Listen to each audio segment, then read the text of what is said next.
3 days after my wife died, I found my son sprawled across the sofa among the funeral flowers. "Why aren't you at work?" I asked. He smirked. "I quit. Mom's estate can support all of us." That evening, he promised his mother-in-law $300,000 and announced plans to buy a lake house. My daughter-in-law smiled as if the money were already theirs. I said nothing. Then Monday morning, the estate lawyer called, and my wife's final secret began to surface.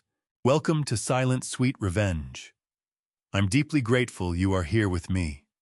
Drop your city or country in the comments so I know where you're watching from. Also, please note this story includes fictional elements for entertainment and educational purposes. Any resemblance to actual names or settings is coincidental, but the life lesson remains valuable." 3 days after Linda died, I came downstairs at 10:30 in the morning and found my son on the couch. Not sitting, not reading, not doing anything that suggested a grown man of 38 who had somewhere to be. Daniel was stretched out flat on his back, remote in one hand, a bag of potato chips balanced on his chest, the television cycling through a home renovation show he wasn't even watching. He was wearing the gray sweatpants with the frayed hem that Linda had tried to throw away twice. He'd rescued them both times. I stood in the doorway between the hallway and the living room. The house still smelled like the flowers people had sent. There were sympathy cards stacked on the piano bench that Linda would have arranged properly by now. Her reading glasses were still on the end table beside her chair, folded exactly the way she always left them. "Daniel." My voice came out steadier than I felt. "Why aren't you at work?" He turned his head toward me without sitting up. "Morning, Dad." "It's not morning. It's 10:30 on a Wednesday." "I know what day it is." He reached into the chip bag, pulled out a handful, ate them without any particular urgency. "I'm not going in." "Are you taking bereavement leave?" I walked into the room, stood near Linda's chair, but didn't sit in it. I hadn't sat in it since she passed. "You should have told me. I could have." "It's not bereavement leave." He finally pushed himself up to sitting, set the chip bag on the cushion beside him. He looked at me with an expression I recognized, the one he used when he thought he was about to explain something obvious to someone slower than himself. He'd been using that expression since he was 19. "I quit, Dad." The word landed in the room like something dropped from a height. "You quit?" I put in my resignation Monday morning." He said it the way a person announces they've switched phone carriers. "Sent the email before 8. Monday morning. Linda had died Sunday night. She had been gone less than 12 hours when my son sat down and typed a resignation letter. I felt something shift in my chest. Not quite anger, yet more like the moment before anger, when the body is still deciding what it needs to do. "Daniel." I kept my voice level. "Your mother died 2 nights ago." "I know that, Dad." For the first time, something moved across his face. Not grief exactly, more like impatience with a conversation he'd already rehearsed. "That's actually kind of the point." "Explain that to me." He leaned forward, elbows on his knees, and spoke with the confidence of a man who had been waiting to say this for a while. "I've been grinding at that job for 12 years. 12 years of the same quotas, the same clients, the same Sunday night dread. Mom's estate is going to change things for this family. There's no reason for me to keep doing something that's making me miserable when we don't need the income anymore." The words sat between us. I looked at my son, really looked at him. He was 38 years old, and he was telling me 3 days after his mother's funeral, flowers were still fresh in the living room, that her death had solved his career dissatisfaction. "We don't need the income," I repeated. "Mom's inheritance is enough for all of us, Dad. We don't have to worry anymore." He said it with something close to relief, like a man who had finally set down something heavy he'd been carrying for years. We're going to be fine. I looked at the sympathy cards on the piano bench. I looked at Linda's reading glasses. I thought about the voicemail she had left me 6 weeks ago, reminding me to pick up her prescription, a message I still hadn't been able to delete because her voice was still on my phone, and I wasn't ready to make that choice yet.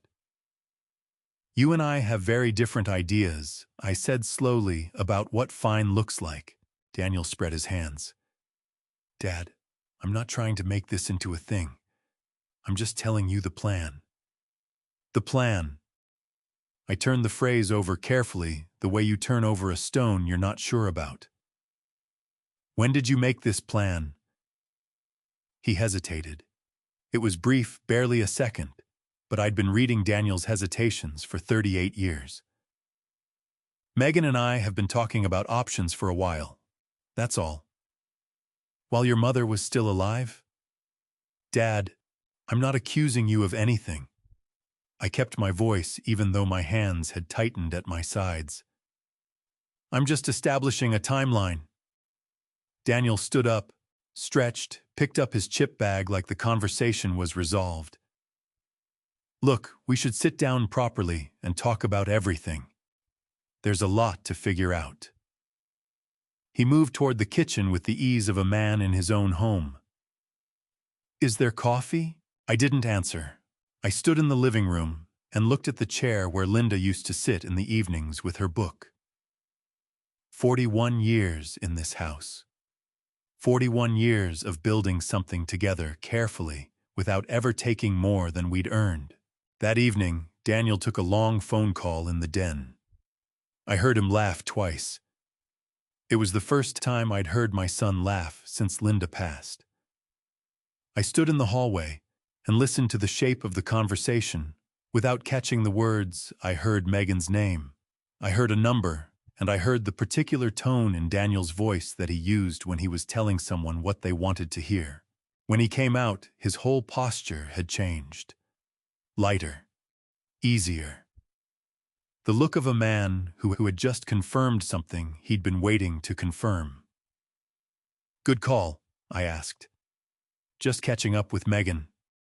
He grabbed his jacket from the hook by the door. I'll be by tomorrow, Dad. Get some rest. He left. I locked the door behind him and stood in the hallway for a long moment listening to the house settle around me. Linda had been gone 72 hours. Her reading glasses were still on the end table, and my son had already started making plans. Megan arrived the following evening carrying a casserole dish. She hadn't cooked a smile that stopped at her cheekbones, and an energy that felt less like grief and more like someone arriving early to a meeting they'd been preparing for. Robert? She kissed my cheek, pressed the dish into my hands. You need to eat. I made Daniel bring this over. She walked past me into the house with the ease of someone who'd already mentally redecorated it. How are you holding up? I'm managing. I set the casserole on the kitchen counter and turned around. Daniel had come in behind her, his hands in his pockets, looking at his phone. It's good of you both to come. Of course. Megan set her purse on the kitchen table. Linda's kitchen table, the one we'd bought at an estate sale in 1987, and refinished ourselves, and looked around the room with an expression I couldn't quite name.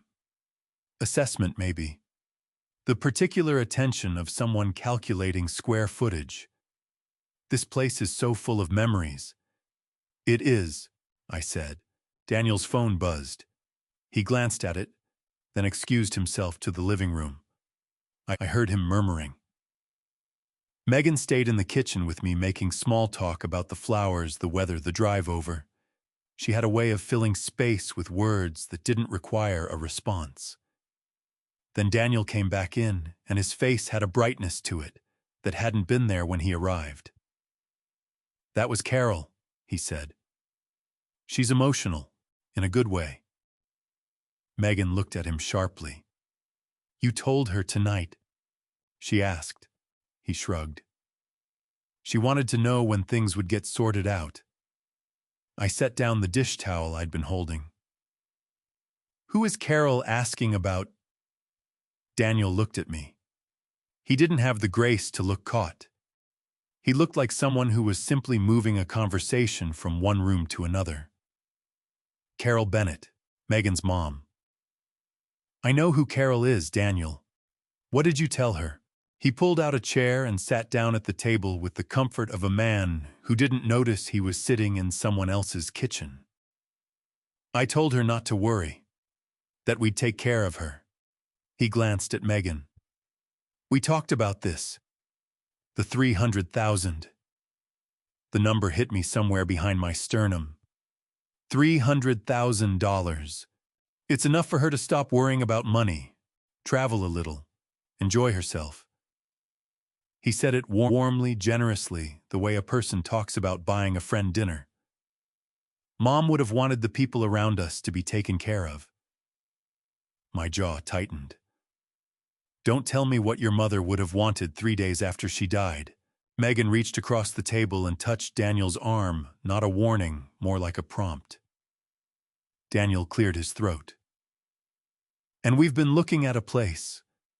A lake house up near Buckeye Lake. It's the right size, good neighborhood about 40 minutes from here. Megan's been watching the listings. He glanced at his wife. Tell him. Megan straightened. There's a property that just came back on the market. 4 bedrooms, dock access, a screened porch. Her voice had taken on the cadence of someone who had rehearsed this. It's been on our radar for a few months. A few months? The phrase landed, and I felt something go very cold and very still inside me. I looked at my daughter-in-law, at the particular calm in her expression, the absence of surprise in anything Daniel had said. She hadn't flinched at the number 300,000. She hadn't reacted to the mention of the lake house. She already knew every word of this. How long? I said carefully. Have you two been planning this? Megan blinked. Planning what we're just talking about? Don't. My voice came out quieter than I intended, which seemed to unsettle them more than if I'd raised it. Don't tell me you're just talking. You walked in here tonight knowing exactly what Daniel was going to say. You knew the number. You knew the property. I looked at my son. Your mother hasn't been buried a week, Daniel. Her clothes are still in the closet upstairs. Daniel's expression shifted, the brightness dimming, replaced by something defensive and tight. Dad, we're not trying to be disrespectful. We're trying to plan for the future. That's what adults do. Adults ask. My voice held. You didn't ask me a single thing. There's nothing to ask yet. Megan said, her tone careful, and measured the voice of someone managing a difficult client. Nothing's been decided. We're just having a conversation. Then have it honestly. I looked at her steadily. When did this conversation start, before Linda passed, or after? Megan's eyes flickered to Daniel. That flicker told me everything I needed to know. Daniel pushed his chair back and stood. I think we should let this go for tonight. You're grieving, Dad. We all are. We can talk about the practical stuff later. He said, grieving the way people say weather, like it was simply the condition of the day, rather than the word for the fact that the woman who had held this family together for 41 years was gone, and her side of the bed was still cold, and I hadn't been able to touch her pillow yet. Of course, I said. After they left, I stood at the kitchen counter for a long time. Then I went upstairs, past the sympathy cards, past Linda's reading glasses, and stopped at the doorway of our bedroom. I looked at her closet, the door slightly open, the familiar row of colors inside. Her good cardigan, the scarf her sister had given her, the leather bag she carried to church. I reached in and touched the sleeve of her favorite blue blouse. Still there. Still hers. For now.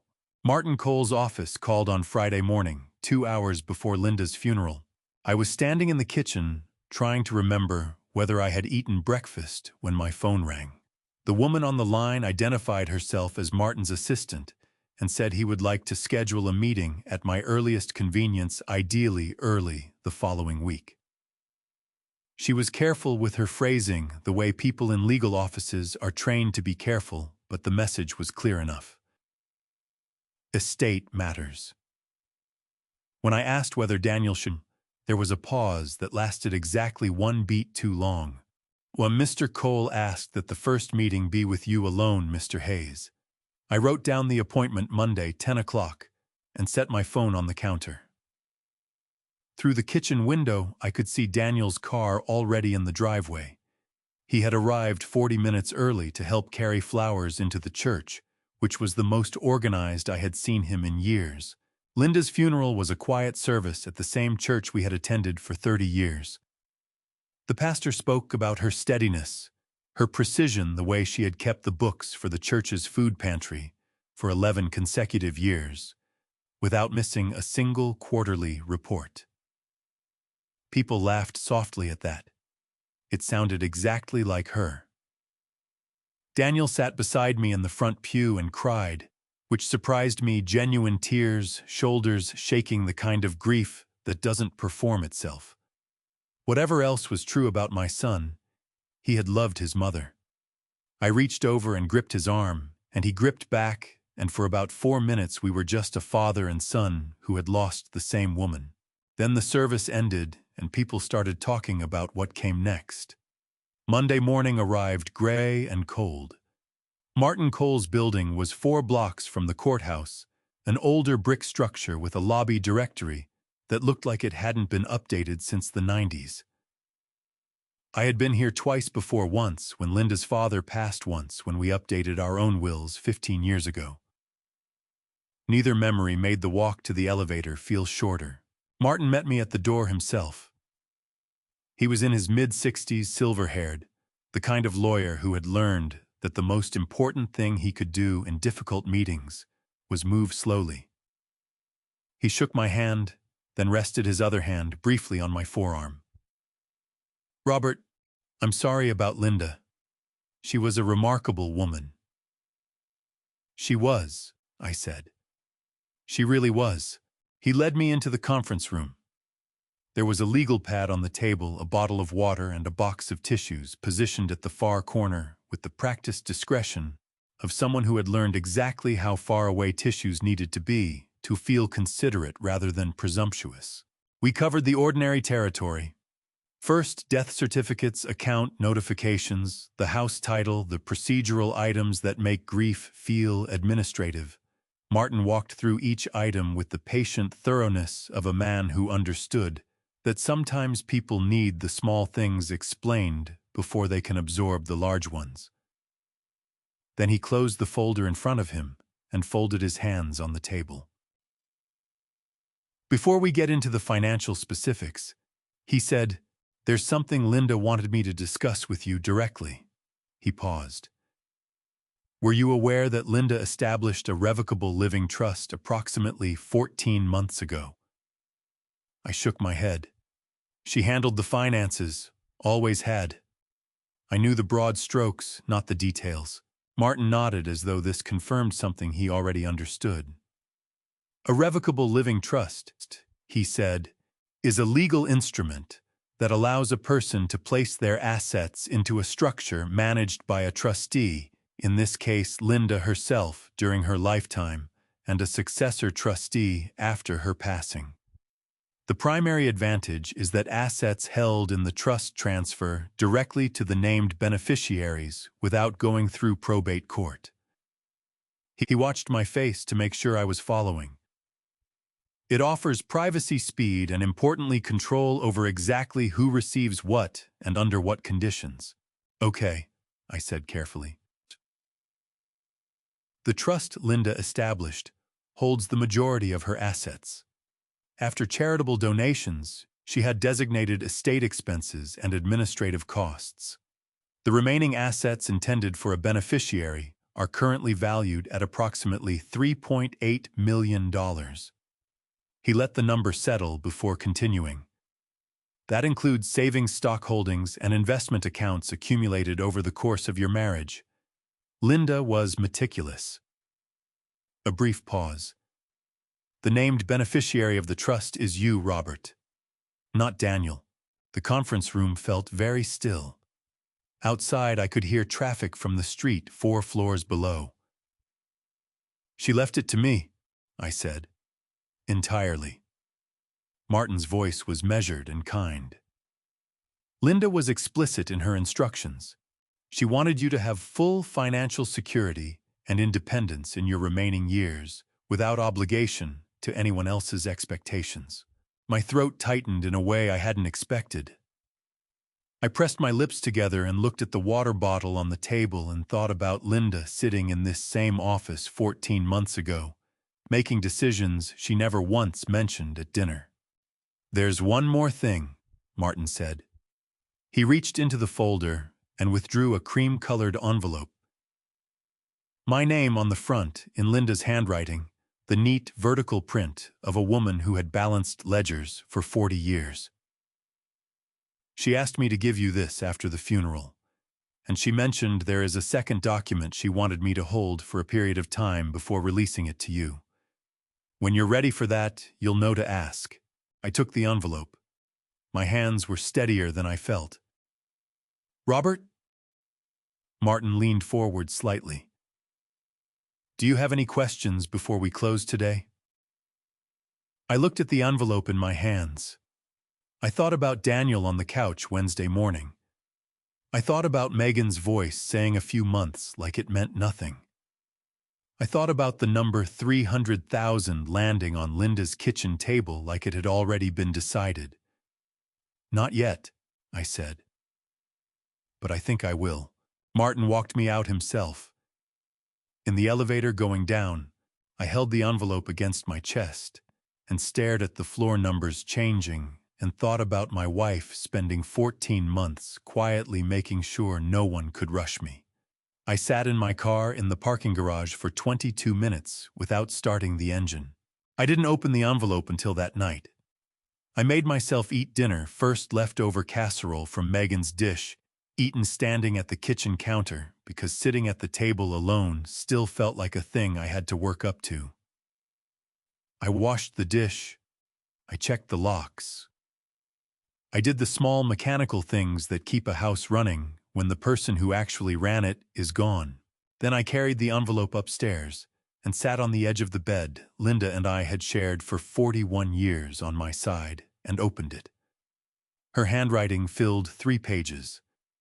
The same neat vertical print from the envelope, slightly slower toward the end of each page. She had written this during treatment, when her hands tired more easily. I recognized the effort in every line. She started with practical things, because that was Linda.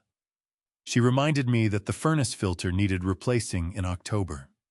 She told me where she kept the password for the investment account login.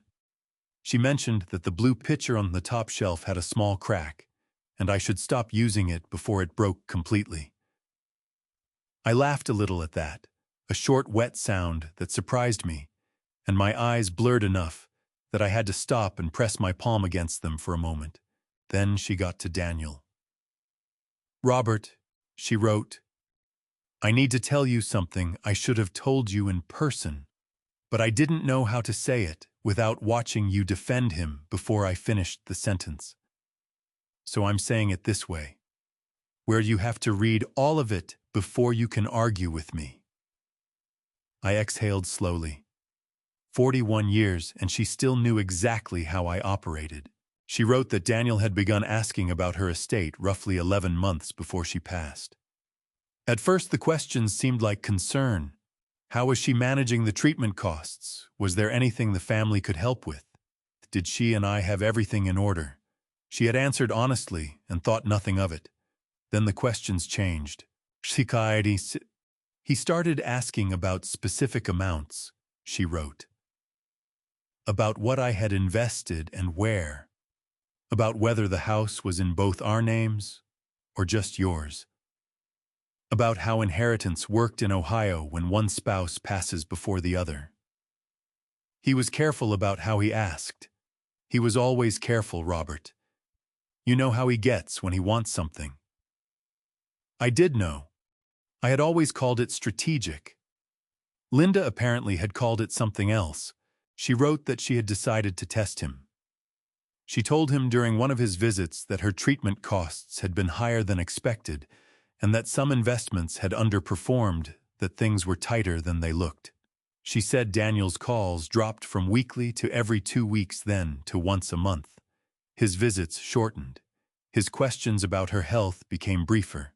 Not to see to then I mentioned casually that one of my accounts had recovered better than the doctors expected, she wrote. He called me the next morning. First call before 9 a.m. in 4 months. My chest ached with a pressure that had nothing to do with my heart, and everything to do with it. I don't want to leave you my opinion of our son along with my money, she wrote, and I could hear her voice in every word, that precise and careful voice that never wasted language. I don't know what he'll do when I'm gone. Maybe nothing. Maybe I'm wrong about all of it. But I set up the trust because I wanted you to have time, Robert. Time to see things clearly without someone rushing you. Time to make your own decisions without pressure from anyone, including me. She ended the letter simply. The second thing I gave Martin is for later. You'll know when you're ready. I love you. Take care of yourself first for once in your life. You've spent 68 years taking care of everyone else. I sat on the edge of our bed and read those last 2 sentences 3 more times. My eyes were burning, and my throat had closed down to something barely functional, and I pressed the pages flat against my knee because my hands had started to shake and I needed something to do with them. She had known. She had watched our son circle her estate like a man reading a menu, and she had said nothing to me. And she had built a legal structure around the money like a wall, and she had written me this letter, and she had done all of it alone in the middle of chemotherapy, because she knew that if she told me, I would have found a way to explain it away. Because that was what I did. That was what I had always done. I folded the letter carefully and put it back in the envelope. I set it on Linda's nightstand on her side, next to where her reading glasses usually sat. Then I turned off the light and lay back on top of the covers, still dressed, and stared at the ceiling while the house creaked around me. Tomorrow Daniel was coming by again. I knew that without checking my phone. He would want to know what Martin had said. He would ask about numbers, probably, or dress the question up in something that sounded like concern. And for the first time in 38 years of being his father, I found myself thinking about what I was going to say before he asked, instead of after. Daniel showed up at 7:30 Tuesday morning without calling first, which he hadn't done since he was a teenager, borrowing my car without asking. I heard his key in the front door. I had given him a copy years ago for emergencies, and then his footsteps crossing the hallway toward the kitchen. I was already at the counter with my coffee still in yesterday's clothes, having not slept more than 3 hours. I had spent most of the night reading Linda's letter twice more, and then sitting with it face down on the nightstand, because I couldn't decide whether to put it away or keep it where I could reach it. "You're up early," Daniel said, pulling out a chair at the kitchen table. He was dressed, which meant he had somewhere to be or wanted to appear like he did. He looked around the kitchen briefly, then at me. "You look terrible, Dad." "Thank you, Daniel. I mean it. You should be sleeping." He helped himself to the coffee maker without asking, which had never bothered me before, and bothered me now in a way I couldn't entirely explain. "How did it go with the lawyer yesterday?" There it was. Not "how are you holding up?" Not "did you eat?" The lawyer, first sentence, 7:30 in the morning. "It went fine," I said. "What did he say about the estate?" I turned and looked at my son across Linda's kitchen. He was holding his coffee mug in both hands, leaning forward slightly, and there was an alertness in his posture that had nothing to do with the early hour. He was paying attention the way a person pays attention when the answer matters to them financially. There's a trust, I said. Linda set one up. Daniel's eyebrows lifted. A trust. Okay. He processed that. How much? I'm not discussing numbers this morning. His jaw tightened. Dad, I'm not asking for a spreadsheet. I just want to understand the situation. The situation is that your mother passed away 11 days ago, and I met with her lawyer yesterday. That's the situation. I set my mug down carefully. What I want to understand is something else. When exactly did you tell your company you were leaving? Daniel's fingers tightened around his mug. I told you, Monday morning. Before that, when did you start having conversations with them about leaving a beat? Outside, a neighbor's dog was barking at something. The refrigerator hummed. Daniel looked at the window, then back at me. I'd been talking to them for a few weeks, he said, exploring options. Nothing was decided.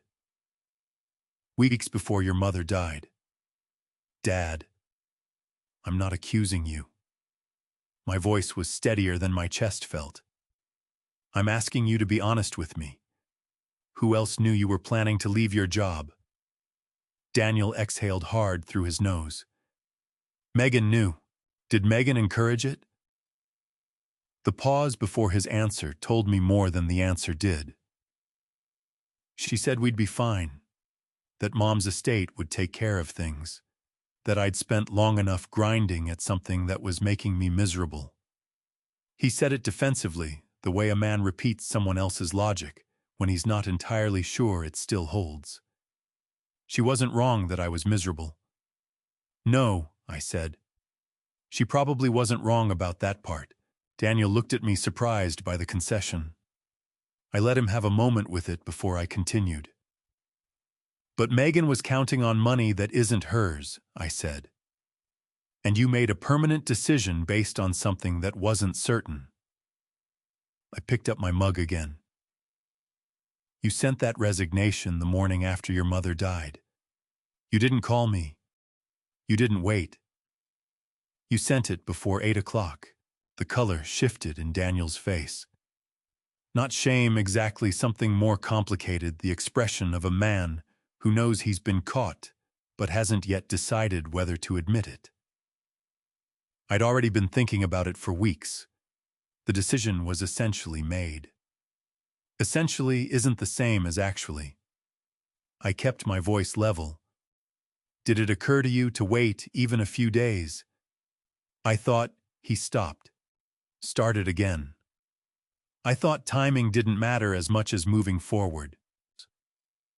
Timing matters when it tells people what you were thinking about while your mother was dying. That landed.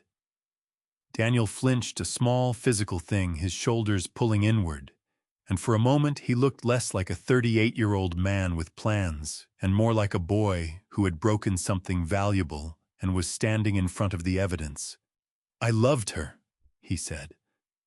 His voice cracked on the last word just slightly the way it had cracked during the funeral service. I know how this looks, Dad. I know.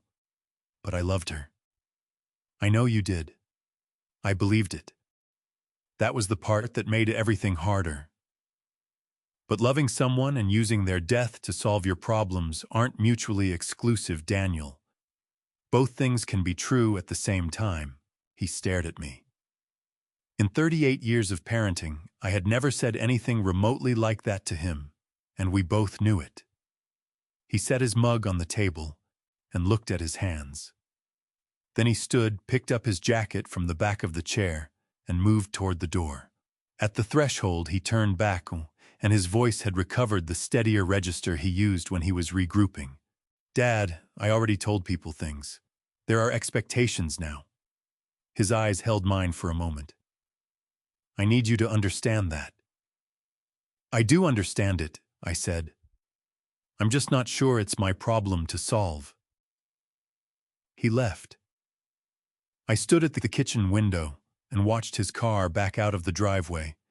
And I thought about Linda's letter on the nightstand upstairs and the line she had written about how she hadn't told me because she knew I would find a way to explain it away.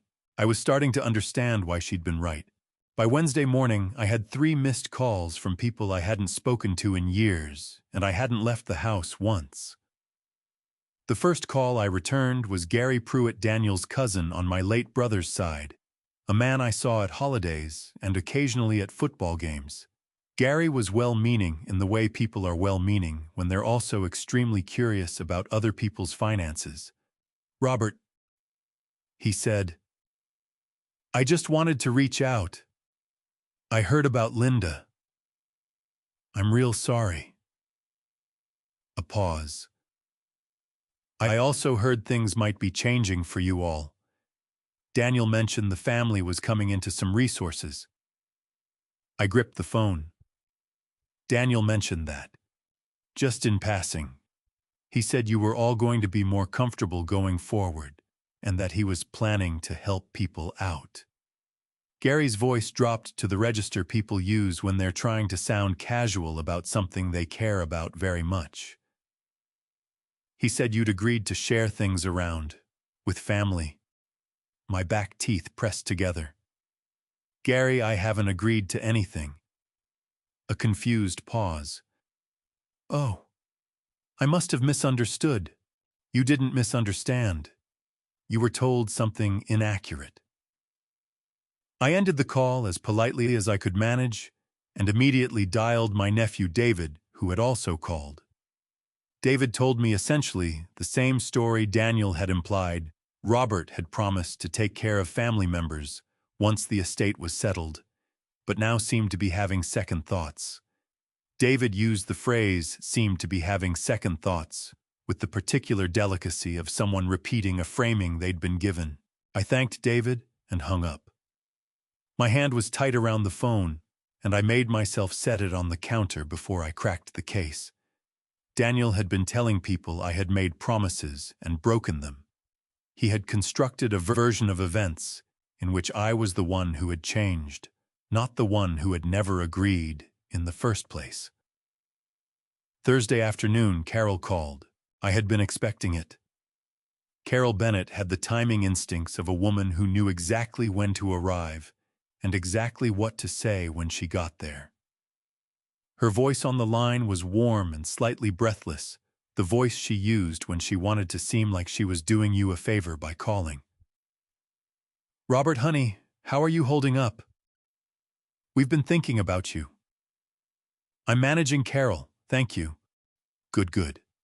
A brief pause, perfectly calibrated. "I know this is all so overwhelming. All these decisions you have to make." Another pause. "Daniel mentioned you'd met with the lawyer, that things were moving forward." "Things are being sorted out," I said carefully. Of course, of course."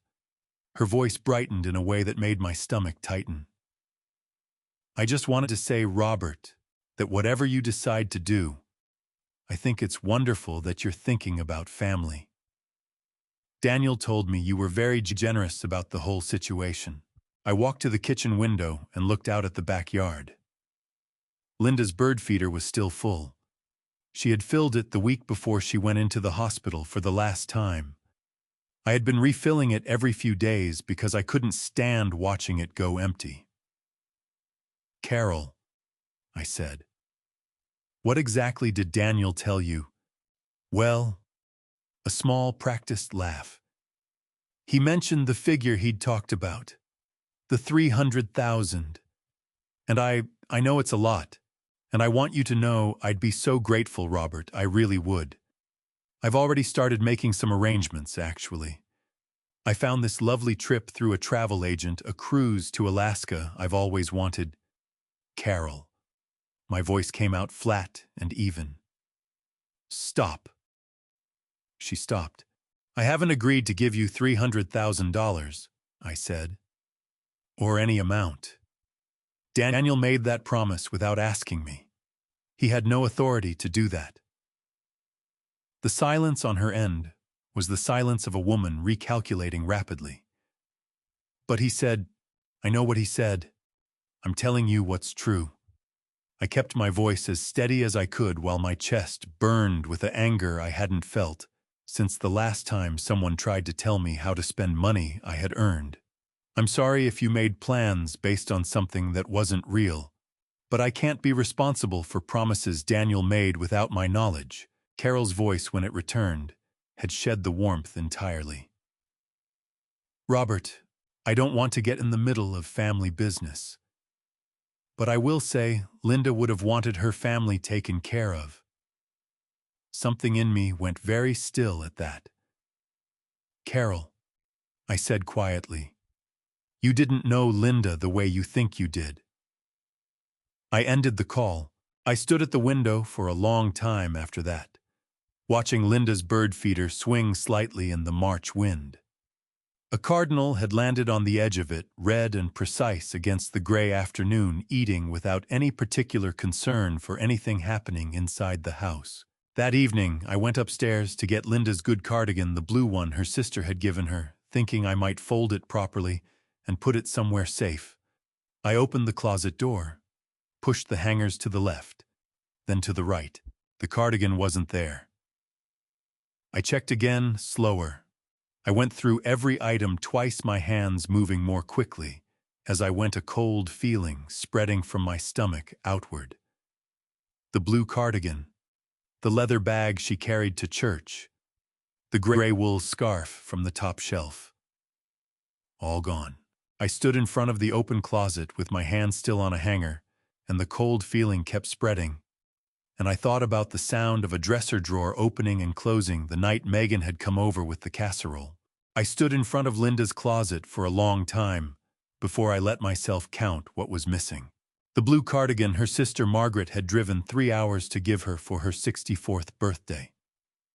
The leather bag she carried every Sunday morning to church, the one with the brass clasp that had stuck since 2019 and that she refused to replace, because she said it still worked fine if you knew how to handle it. The gray wool scarf she had bought at a craft fair in Yellow Springs the autumn before her diagnosis, the one she wore every single day that winter, because she said it smelled like wood smoke and cold air, and she wanted to keep that smell as long as possible. Gone. All of it gone. I pushed the remaining hangers slowly from one side of the rod to the other, the metal scraping quietly in the still bedroom, as if moving them again might reveal something I had missed. It didn't. I checked the shelf above. I checked the drawer at the bottom where she kept her good scarves folded in tissue paper. The tissue paper was still there, refolded neatly the way someone refolds paper when they've removed what was inside it and want to hide that they did. My chest felt like something was sitting on it. I went downstairs, put on a pot of coffee I didn't want, and sat at the kitchen table until 6 in the morning. Sophie arrived at 8:15, earlier than I expected, still wearing her school backpack over one shoulder and her winter coat half unzipped. She knocked. She had her key. Daniel had given her a copy years ago, but she always knocked now, and I had never asked her to. Some people understand without being told what a house needs from them in a hard season. Sophie was 16 and already one of those people. Grandpa. She came inside, dropped her backpack by the door, looked at my face. Her own face tightened immediately. You didn't sleep. I slept some. I poured her a glass of orange juice without asking, the way Linda always had, and set it on the table. Sit down. You want toast? I'm okay. She sat, wrapping both hands around the juice glass, watching me with the careful attention of a young person who has learned that adults sometimes need to be observed before they'll say what's actually wrong. Grandpa, what happened? I sat across from her. I thought about how to say it, and then decided the way Linda would have said it, directly without decoration. Sophie.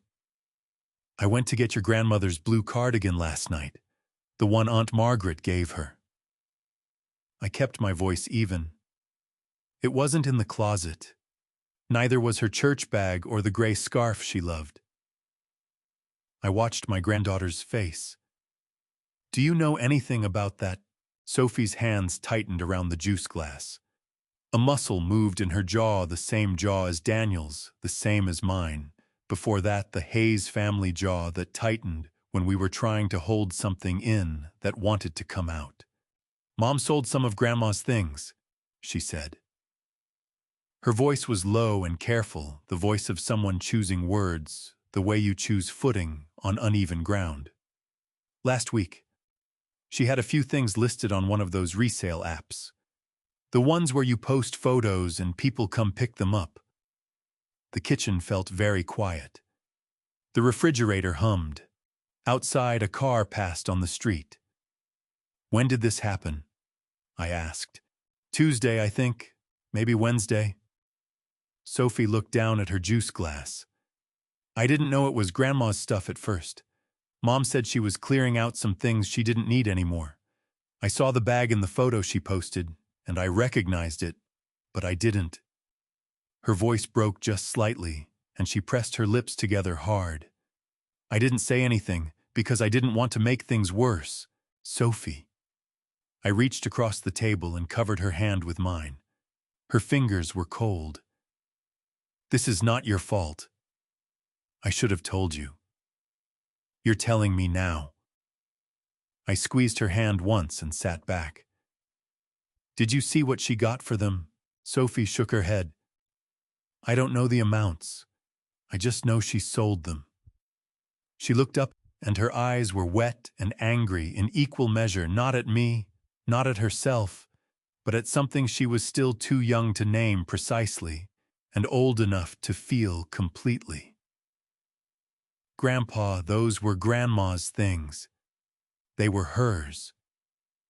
Yes, I said. They were. We sat together in the kitchen for another 20 minutes. Sophie ate the toast I made anyway, and I drank the coffee I didn't want, and we talked about her school project on American history, and about the cardinal that kept coming to Linda's bird feeder, and about whether the crack in the blue pitcher on the top shelf was getting worse. The ordinary things. The things that hold a person steady when the larger things are too large to look at directly. Before she left, Sophie paused at the door with her backpack over her shoulder. Grandpa, she said, are you going to say something to Dad? Yes, I said. She nodded, relief and worry crossing her face in the same moment. Then she zipped her coat the rest of the way up, adjusted her backpack, and walked out into the gray March morning. I waited until she was out of sight. Then I picked up my phone and called Daniel. It rang 4 times and went to voicemail. Daniel, I said. Call me back. We need to talk about your mother's things. I paused. Today. I set the phone on the counter. I looked at the bird feeder through the kitchen window. The cardinal was gone. The feeder swayed slightly in the wind, and I thought about Linda filling it for the last time with hands that were already beginning to lose their steadiness. And I felt something settle in me that was not peace and not anger, but something harder and quieter than either the particular stillness of a man who has finally decided to stop explaining things away. Daniel called back at noon and walked through my front door an hour later, and he didn't come alone. Megan was half a step behind him, wearing her good coat, carrying her large purse the way people carry shields. She had the expression of someone who had already rehearsed this conversation on the drive over and was confident about how it would go.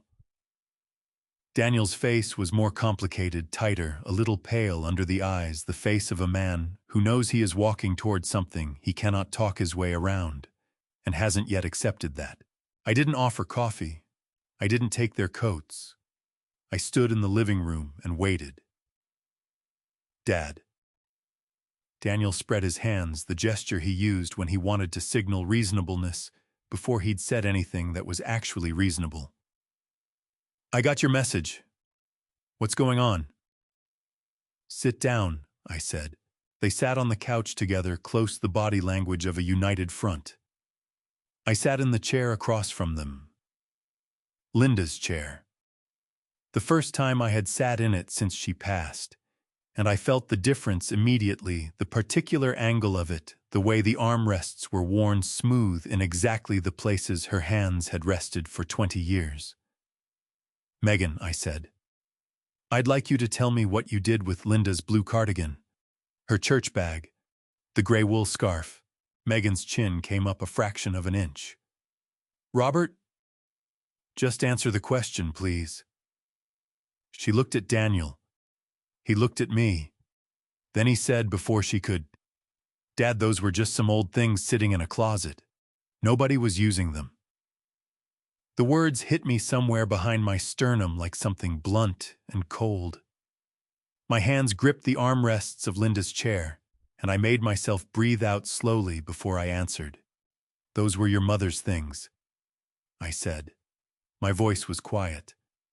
The quieter I got, the more Daniel's shoulders pulled inward. "She wore that scarf every day the winter she was diagnosed. She carried that bag to church for 15 years. That cardigan was a birthday gift from her sister." I looked at my son steadily. They were not old things. They were hers, and nobody asked me. Megan leaned forward. "Robert, I understand you're upset, but I am not looking for your understanding right now, Megan." I turned to her directly, and something in my voice or my face made her stop mid-sentence. "I'm asking you why you went into my wife's closet, took her belongings, and sold them on a phone application without a single word to me." Megan's jaw tightened. "We needed to cover some immediate expenses." "What expenses?" Daniel rubbed his face with both hands. "We put a deposit down on a property, the lake house near Buckeye Lake, $10,000 from our joint account." He said it quickly, like a man pulling off a bandage. "We needed to offset some of the outflow while we're waiting for the estate to settle." The number landed in the room. $10,000. From their joint account, not mine, but against an expectation of money that wasn't theirs, hadn't been promised, and had never once been discussed with me. And to cover the shortfall, Megan had walked into my house and taken Linda's things. "You put a deposit on a house," I said slowly, "before you knew what the estate contained, before anyone had discussed anything with you. We had discussed it." Daniel said, his voice rising slightly with the particular frustration of a man who has confused planning a thing with being given permission to do it. "We talked about it for months." "You talked to each other," I said. "That's not the same thing." Megan stood up. "Robert, I think you're making this into something bigger than it is. We can find replacements for the items. We can get you another bag. Get out." The words came out of me flat and final without anger in the voice, because all the anger had moved somewhere deeper, somewhere that didn't need volume. "Both of you, I'd like you to leave my house." Daniel shot to his feet. "Dad, I am not going to argue with you about this." I stood as well slowly, the way Linda used to stand when a conversation was over and she had decided it. "I have asked you clearly and without anger to leave. Please do that now." Megan picked up her purse. Her face had gone rigid with a controlled fury she was barely keeping behind her teeth.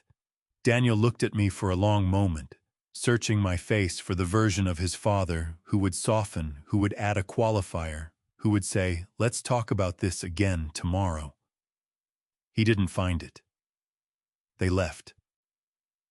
I stood in the living room and listened to the front door close, and then their car starting, and then the sound of it pulling away.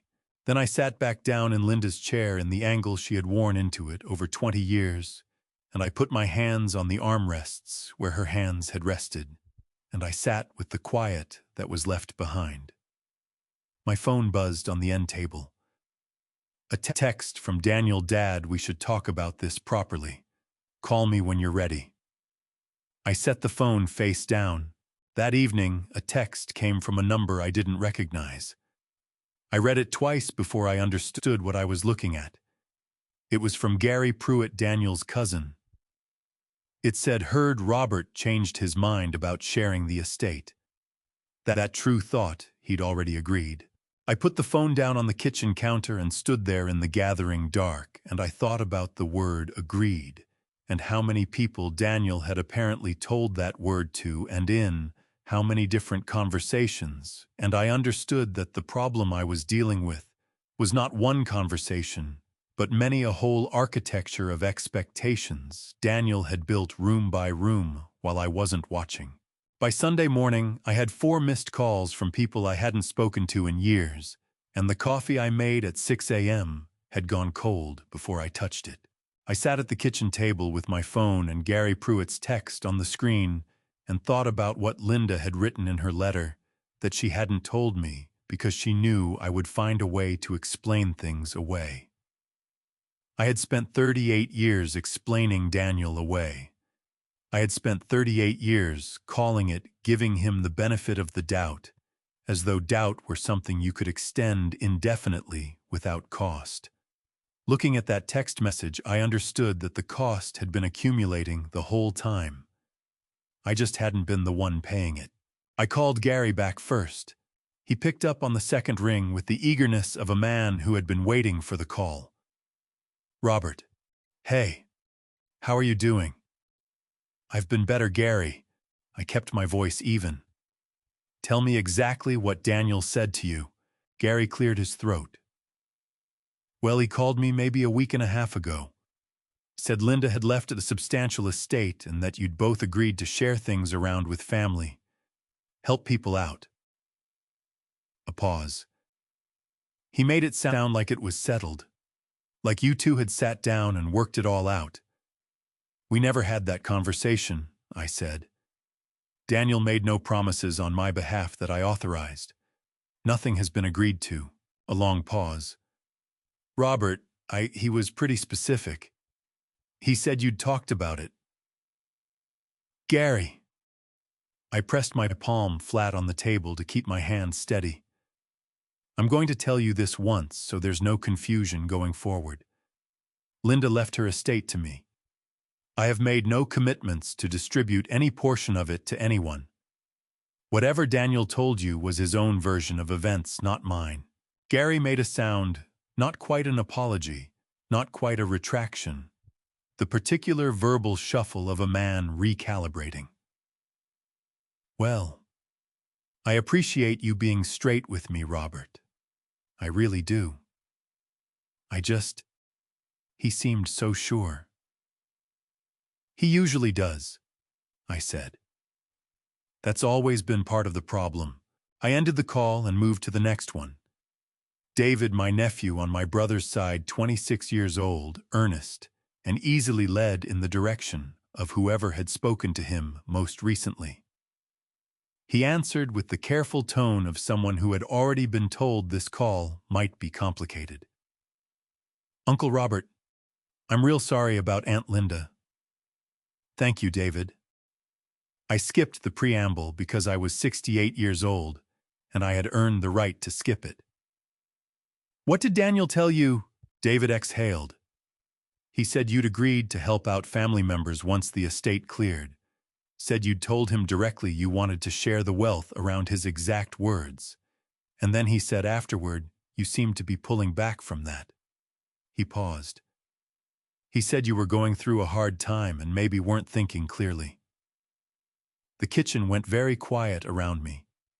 My jaw tightened until I could feel the pressure all the way up into my temples. Not thinking clearly. Daniel had told a 26-year-old that his 68-year-old father was not thinking clearly. He had taken my grief and turned it into a liability, a reason to work around me rather than through me, a justification for treating my decisions as symptoms rather than choices.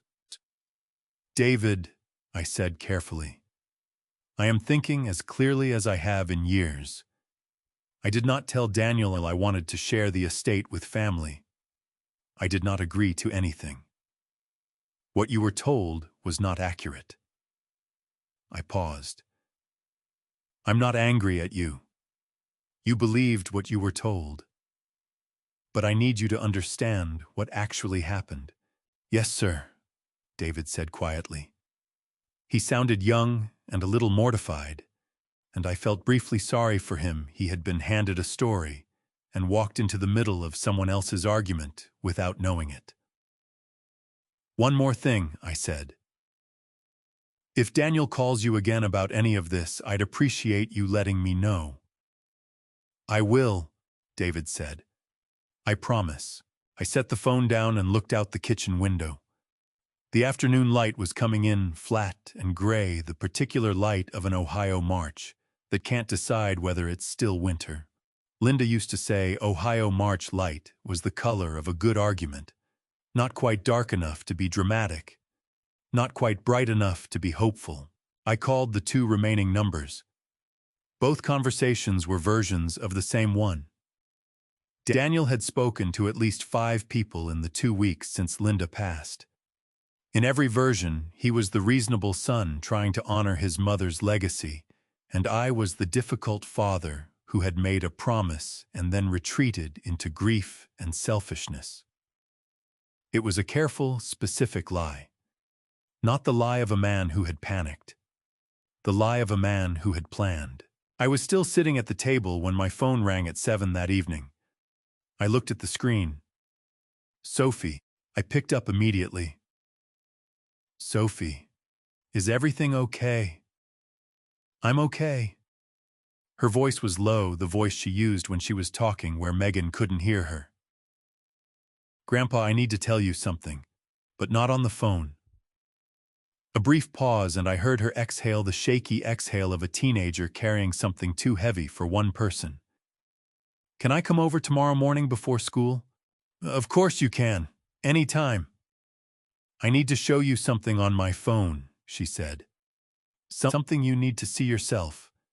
I can't explain it over the phone. It's easier if you just read it. Her voice cracked slightly at the edges. And Grandpa, I need you to know that some things I said to you weren't true. Mom asked me to say them. I'll explain everything tomorrow. My throat tightened so sharply it hurt. Sophie, I know. She was crying now, quiet, and controlled the way teenagers cry when they're trying not to be heard through a wall. I just needed you to know it wasn't me.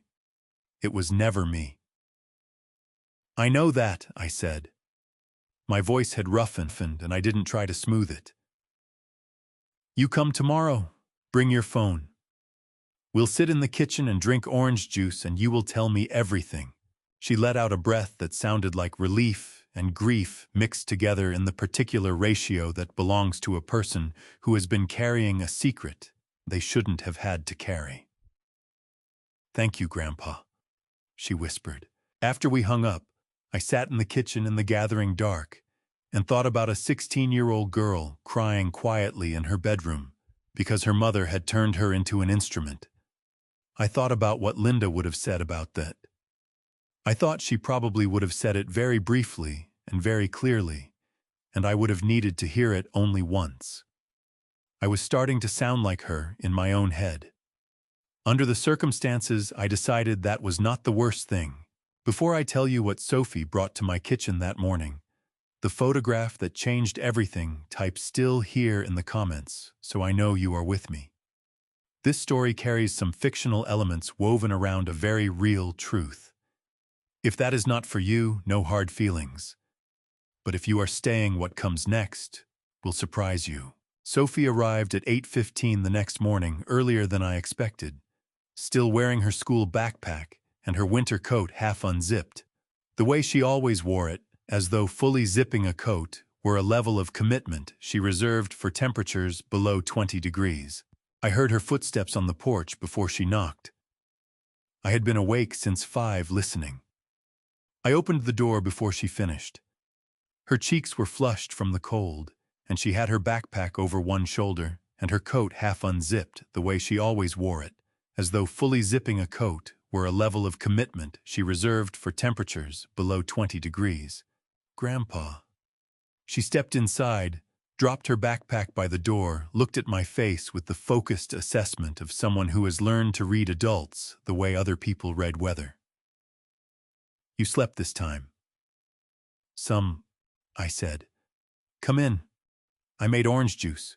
She sat at the kitchen table in the chair she'd always used since she was small enough that her feet didn't reach the floor, and I set the juice in front of her and sat across from her and waited. I had learned from 41 years of marriage that some conversations need a moment of settling before they can begin properly, and Sophie had enough of Linda in her to know that too. She reached into her coat pocket and took out her phone. She held it for a moment, turning it over in her hands, the way people hold things. They're not entirely sure they're ready to put down. "Mom has a group chat," she said, "with Dad and Carol. She added me to it a few months ago. She said it was for family planning stuff, recipes and schedules." She looked up at me. "It's not really for that." "Okay," I said. She unlocked the phone, opened the chat, and slid it across the table to me. I put on my reading glasses. The chat name at the top said, "Family First," in the cheerful font people use when they want to make something feel warmer than it is.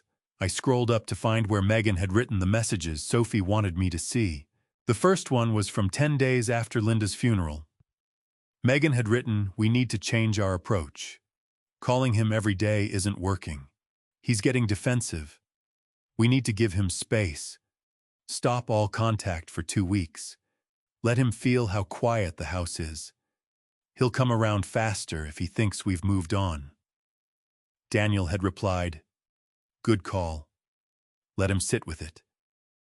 Carol had written, "Should I still call to check in? I don't want to seem cold."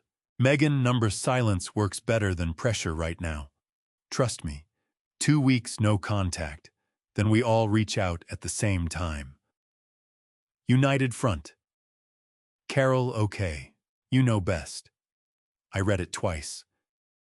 The orange juice glass in front of me had fogged slightly in the warm kitchen air. I took off my reading glasses and set them on the table beside the phone. "Sophie," I said. My voice came out slower than I intended. "How long has this kind of thing been in that chat? Since before Grandma died?" She was watching my face carefully, her hands wrapped around her juice glass, her knuckles pale with the pressure of holding on. "Mom started talking about the money in there maybe 8 or 9 months ago, about what they were going to do with it, where they were going to live." She swallowed. "Grandpa, she talked about it like it was already decided, like it was already theirs." I looked at the phone again. 8 or 9 months ago, Linda had still been going to her treatment appointments. She had still been calling me every Sunday morning from the hospital waiting room because the Wi-Fi was better there, and she wanted to hear my voice before they called her name. "There's more," Sophie said. "Scroll up further." I put my glasses back on. I scrolled. 3 weeks before Linda passed, Megan had written, "When the time comes, I need everyone to be ready to move quickly. Robert won't push back hard if we're all on the same page from the start. He never has. Daniel, you know your father.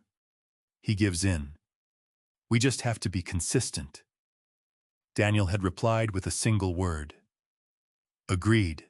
The kitchen felt very still. My chest was doing something complicated that wasn't quite pain and wasn't quite the absence of it. I thought about every time in 38 years I had smoothed something over, explained something away, given Daniel the benefit of a doubt he had apparently been banking rather than spending. He gives in. He never has pushed back. They had been counting on the version of me that Linda had spent 14 months quietly dismantling with a trust fund and a letter and an envelope she told me not to open until I was ready. "Sophie." I set the phone down on the table between us. "I need to ask you something, and I need you to answer honestly." Did your mother ask you to do anything else besides the phone calls about the lake house? Sophie's eyes filled. She blinked hard twice, and her jaw worked the way Hayes' jaws work when we're trying to hold something in that has already decided it's coming out.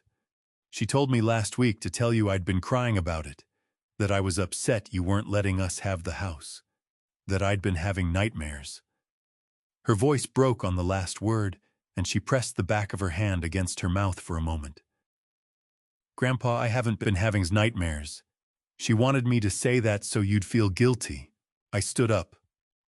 I walked around the table and I put my arms around my granddaughter, and she leaned into me the way she had when she was 6 years old and had fallen off her bicycle in the driveway, and she cried properly, then, not the quiet, controlled crying from the phone call, but the real kind, the shaking kind, the kind that means a person has been holding something in for long enough that the body simply overrules the decision to keep holding. I held on and let her cry, and looked out the kitchen window at Linda's bird feeder swinging in the early morning wind. You did the right thing, I said into the top of her head. Showing me this, telling me the truth. That took courage, Sophie. Real courage. I was scared, she said, muffled against my shoulder. I know. That's what makes it courage. She pulled back after a while, wiped her face with the sleeve of her coat, and looked at me with red eyes and the particular dignity of someone who has just done something hard and knows it. What are you going to do, Grandpa? I thought about Martin Cole's office. I thought about the second envelope Linda had told me to ask for when I was ready. I thought about Linda's letter, the line about giving me time to see clearly without anyone rushing me. I'm going to ask for something I should have asked for a few days ago, I said. And then I'm going to understand the full picture. I picked up her phone from the table and handed it back to her. Can you send me screenshots of what you showed me? She took the phone, nodded, her thumbs already moving.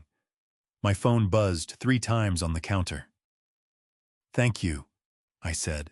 Sophie finished her orange juice, straightened her backpack, and paused at the kitchen door. Grandpa, she said. Is Dad a bad person? I thought about Daniel crying in the front pew at Linda's funeral. I thought about his voice cracking when he said I loved her, and the way I had believed him completely. No, I said. He made bad choices. That's different. I looked at my granddaughter steadily. But the difference only matters if he understands it eventually. We'll see. Sophie nodded slowly.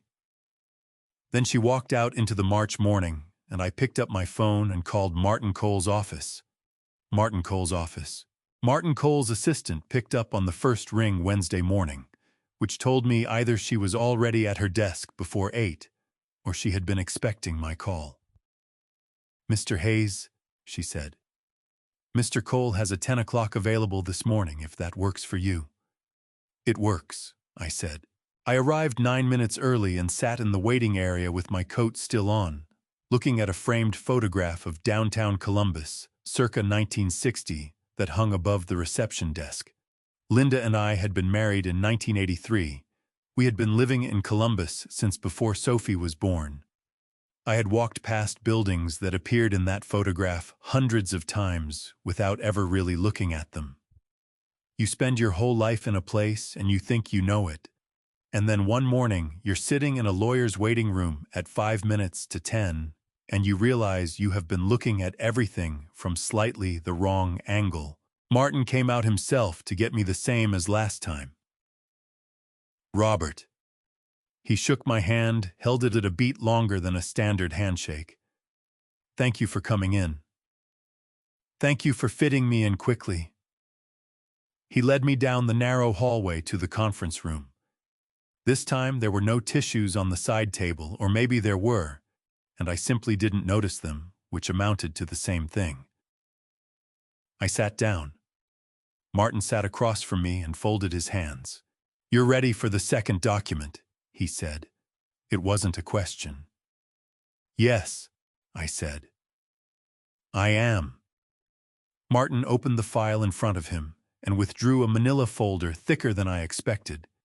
He set it on the table between us, but kept his hand resting lightly on top of it, the way you rest a hand on something before you decide it's safe to let go. "Before I give you this," he said, "I want to explain how Linda came to have it." He paused, organizing the explanation. "Approximately 11 months before she passed, Linda was working at the shared computer in your home office. She opened the browser and found that Daniel had been logged into his personal email on that machine. She wasn't looking for anything. She saw a message in the open inbox with a subject line that gave her pause. She opened it. My hands were still on the table. I kept them still. It was an email Daniel had sent to Megan," Martin continued. "The subject line was Hayes Family Financial Transition Plan." He watched my face. Linda read it. Then she printed it, closed the browser without touching anything else, and brought the document here the following week. She asked me to hold it until after her death, and to release it to you when you asked for it. A pause. "She said she found it on a Tuesday afternoon. She cooked dinner that same evening. She didn't mention it to you. I thought about Linda making dinner on a Tuesday 11 months ago, moving around our kitchen, with something like that inside her setting plates on the table, asking me how my day had gone. 41 years of marriage, and she could still surprise me. Not pleasantly exactly, but completely." "What's in it?" I asked, though I already knew the shape of the answer. Martin slid the folder across to me. 6 pages. I'll let you read it at your own pace. I'm not going anywhere." I opened the folder. The first page had the title centered at the top, in the slightly too formal font of a man who had put something into a document template to make it feel official. Hayes Family Financial Transition Plan. Below that, Daniel's name and a date 11 months before Linda passed, just as Martin had said. I turned the page. The second page was a budget projection. Daniel had estimated Linda's estate at between $3 and $4 million, which was close enough to accurate to make my stomach tighten. He had laid out proposed distributions in a numbered list with the careful formatting of someone who wanted the document to look considered rather than rushed. Number 1, Daniel resigns current position. Number 2, purchase lakefront property, Buckeye Lake area, estimated $350,000 to $400,000. Number 3, gift to Carol Bennett, $300,000 for retirement security and quality of life. I turned the page again. Number 4 stopped me. It read, sale of primary Hayes residence. Robert Hayes to transition to smaller, more manageable living arrangement, assisted living facility, or one-bedroom apartment in proximity to family. Estimated sale value of current property $400,000 to $450,000. Proceeds to be reinvested within the family portfolio. Robert to receive monthly living allowance drawn from estate amount to be determined based on facility costs and personal needs. I read it twice. Then I read it a third time slowly, the way you read something when part of you is hoping the words will rearrange themselves into something different, if you give them enough chances. My home. The house Linda and I had bought in 1987 and refinished and repainted and re-roofed twice and filled with 40 years of the particular mess that accumulates when two people actually live somewhere rather than just occupying it. Daniel had assigned it a sale value and a timeline, and reinvested the proceeds into something he was already calling the family portfolio, as though the word family in that phrase included me in any meaningful way. I turned through the remaining pages. Page 4 was a retirement projection for Daniel and Megan built on investment returns from the estate. Page 5 was a section titled Robert's Care Considerations, with a list of assisted living facilities in the Columbus area, rated by proximity to Daniel's proposed new address. Page 6 was a summary with a projected timeline. Linda's death was referenced in the passive voice as an assumed event, with an assumed date range like a weather system you plan around, rather than a person you love. I counted the number of times my name appeared in the document. 14 times. I set the last page down. My hands had developed a fine tremor I was not going to mention. "Martin," I said. My voice came out level, which cost me something. "Is there anywhere in this document where Daniel asked what I wanted?" Martin looked at the folder. He turned 2 pages, scanned them, turned them back. Then he looked at me. "No," he said. "There isn't." I nodded. I closed the folder and set my hands flat on top of it, and looked at Martin Cole across the table and thought about the version of myself that would have found a way to explain. This would have said, Daniel was young, was stressed, was scared about the future, was just making hypothetical plans that didn't mean anything. I thought about that version of myself clearly and completely. The way you think about a coat you've worn so long, you've forgotten it's a coat. "I'd like to take this with me," I said. "Of course," Martin said. "It's yours." I stood, picked up the folder, and put on my coat. At the door, I turned back. "Martin, Linda chose you for a reason." He tilted his head slightly. "I'd like to think so." "She was right," I said. She usually was. I took the elevator down alone and walked to my car in the parking garage and sat for a moment with the folder on the passenger seat. Then I started the engine and drove home through the gray Columbus afternoon, and I thought about number 4 on Daniel's list, and about the word transition, and about how much work it takes to make a person's removal from their own life sound administrative. I didn't open the folder again until after dinner. I made myself eat first a proper meal this time, eggs and toast and a glass of orange juice, because Linda used to say that people who weren't sleeping needed the basics more than they needed anything interesting. I washed the pan. I wiped the counter. I took out the recycling which I had been neglecting for 3 days and stood in the cold driveway for a moment, breathing the sharp March air before I went back inside. Then I sat down at the kitchen table with the folder open in front of me, a fresh cup of coffee at my elbow, and I read the entire document again from the beginning. Slower this time. Carefully. The way you read a contract when you finally understand that you are in fact one of the parties. Page 1, page 2, page 3, page 4. I reached page 5, Robert's care considerations, and I set the page down flat on the table and pressed my palm against it, not to hold it down, but because my hand needed something solid to push against. Assisted living. 1-bedroom apartment. Monthly living allowance amount to be determined. Proximity to Daniel's proposed new address. I was 68 years old. I had spent 41 years in this house. I had painted every room at least twice. I knew which floorboards creaked and in what sequence, and I had known them so long that I no longer heard them as noise but as a kind of language, the house speaking to itself the way old things do. Linda had known them too. She used to say she could tell where I was in the house just by listening. Daniel had looked at this house and seen a line item. I turned to page 6, the timeline. Linda's passing was listed as year 0, the phrase written in the flat, bureaucratic language of a spreadsheet that had never met a person. Year 1 included the sale of the primary residence. Year 2 showed Daniel and Megan fully settled in the lake house. My name appeared once on page 6 in a small text note that read, "Robert to be settled in appropriate facility by end of year 1.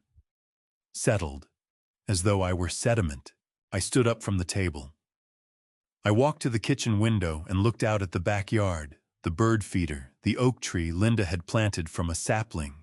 The year Sophie was born, the garden bed along the back fence where she grew tomatoes every summer, even when they didn't do well, because she said the trying was worth it regardless of the result. I looked at all of it in the dark, and I felt something move through me that I had not felt in a very long time. Not anger. Anger I had been managing for weeks. This was something older and quieter than anger. This was clarity. I went back to the table and I sat down, and I thought about what Linda had written to me, that she had not left the money so that I could continue absorbing the consequences of everyone else's decisions. That she had left it for me, for the first time in 41 years, to choose what my own life looked like. I had spent 68 years being the man who kept things smooth, the father who gave the benefit of the doubt, the husband who let Linda handle the financial details because she was better at it, and because it was easier, and because somewhere along the way, I had confused easiness with wisdom. I had told myself that yielding was patience. I had told myself that keeping the peace was the same as maintaining it. It was not the same thing. I understood that now with the particular sharpness of a man who has had to be shown the evidence before he could believe it. I picked up a pen from the cup beside the toaster, Linda's pen, the good one she used for crossword puzzles, still in the same place it had always been. And I turned the folder over to the blank back of the last page, and I began to write. Not a plan. Not a document with headers and timelines and year zero. Just a list of what I actually wanted. What Robert Hayes, 68 years old, cried twice so far this month, still sleeping on his side of a bed he had shared for 4 decades, actually wanted to do with the life his wife had worked to protect. Keep the house. Obviously, without qualification. Secure the retirement accounts fully with a financial advisor done properly and documented. Continue the programs Linda had quietly supported: the food pantry, the scholarship fund at the community college she had donated to anonymously for 11 years, because she said charity that needed an audience wasn't really charity. Establish an education fund for Sophie. Not a gift in the way Daniel's promises were gifts, contingent, leveraged, withdrawn when inconvenient. An actual fund structured properly with Sophie as the beneficiary and no strings attached to anyone else's behavior. I looked at the list. Then I added one more line because it was true, and because saying true things out loud, even on paper, has a weight to it that matters. I will not be distributing any portion of Linda's estate to address promises Daniel made without my knowledge or consent. I set the pen down. The kitchen was quiet around me, the good kind of quiet, the kind that comes when a decision has been made and doesn't need to be revisited. My phone buzzed on the counter. A text from Daniel Dad. I think we need to sit down with the whole family. All of us. This weekend. We should talk about next steps. I read the message. I thought about the phrase whole family and what Daniel meant by it, who he was planning to include and for what purpose and what kind of pressure he expected that number of people to generate in my kitchen. I set the phone down and picked up my coffee. I thought about what Linda would have said about a man who had read a 6-page document about his own removal from his own life and was now being asked to sit down with the people who wrote it. She would have said, "Well, now you know what you're dealing with." I picked up the phone. I texted Daniel back Saturday. 6 o'clock. My house. Then I put the phone in my shirt pocket, turned off the kitchen light, and went upstairs to bed. I did not sleep immediately, but I lay in the dark without dread for the first time in 3 weeks, which was something. Which was, in fact, quite a lot. Daniel had called it a family dinner. He arrived at 6 o'clock Saturday evening with Megan half a step behind him and a bottle of wine. Nobody opened, and Carol Bennett came through my front door 3 minutes later with a covered dish of something that smelled like green bean casserole and an expression that said she had been briefed on exactly how this evening was supposed to go. He had misread my text or chosen to turning a 6 o'clock dinner into something that felt more like a meeting he had called himself. I had cooked.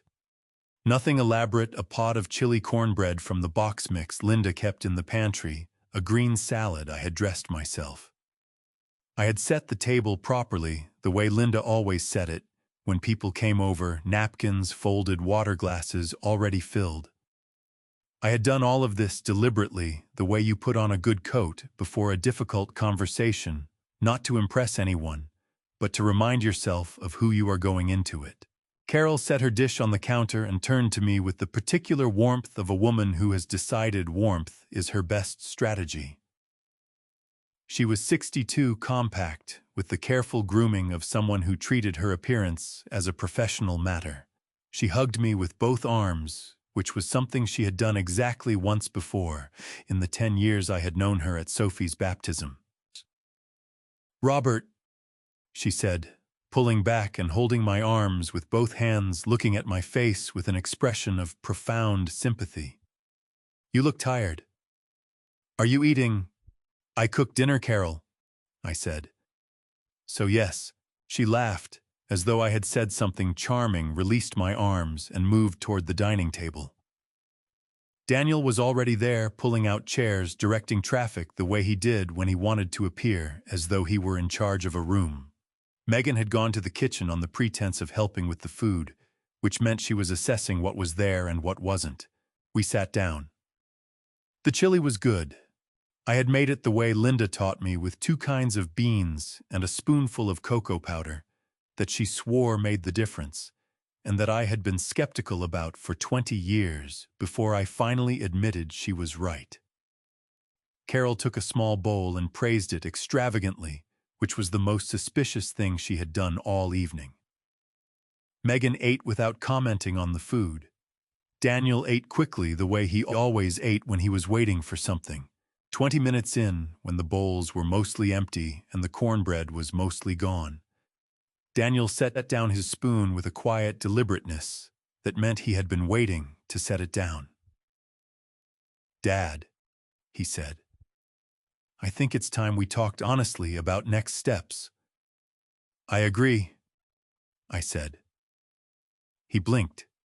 He had been expecting resistance to the opening, and my agreement had knocked him slightly off his prepared script. Megan's eyes moved to me. Carol's hands folded around her water glass. "So," Daniel said, recovering. "The estate. What's the timeline looking like?" "Martin hasn't sent anything to us directly, which is fine. We understand it all goes through you, but we need to have some sense of—" "Daniel." I stood up from the table. "Excuse me for a moment." I walked to the hallway to the small desk where I had put the manila folder that afternoon. I picked it up. I walked back into the dining room and set it on the table between the chili pot and the cornbread pan in the center where everyone could see it. Carol looked at it. Megan looked at it.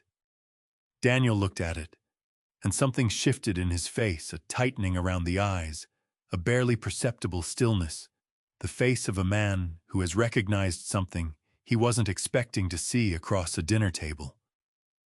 He knew what it was. I could see that he knew. He didn't ask where I had gotten it, which told me everything about the conversation he'd had with himself since the day he sent it. I sat back down and put my hands flat on the table and looked at my son. "I won't be requesting any distributions from Linda's trust," I said. "Not for the lake house, not for Carol, not for anything that Daniel has promised to anyone in any conversation at any time."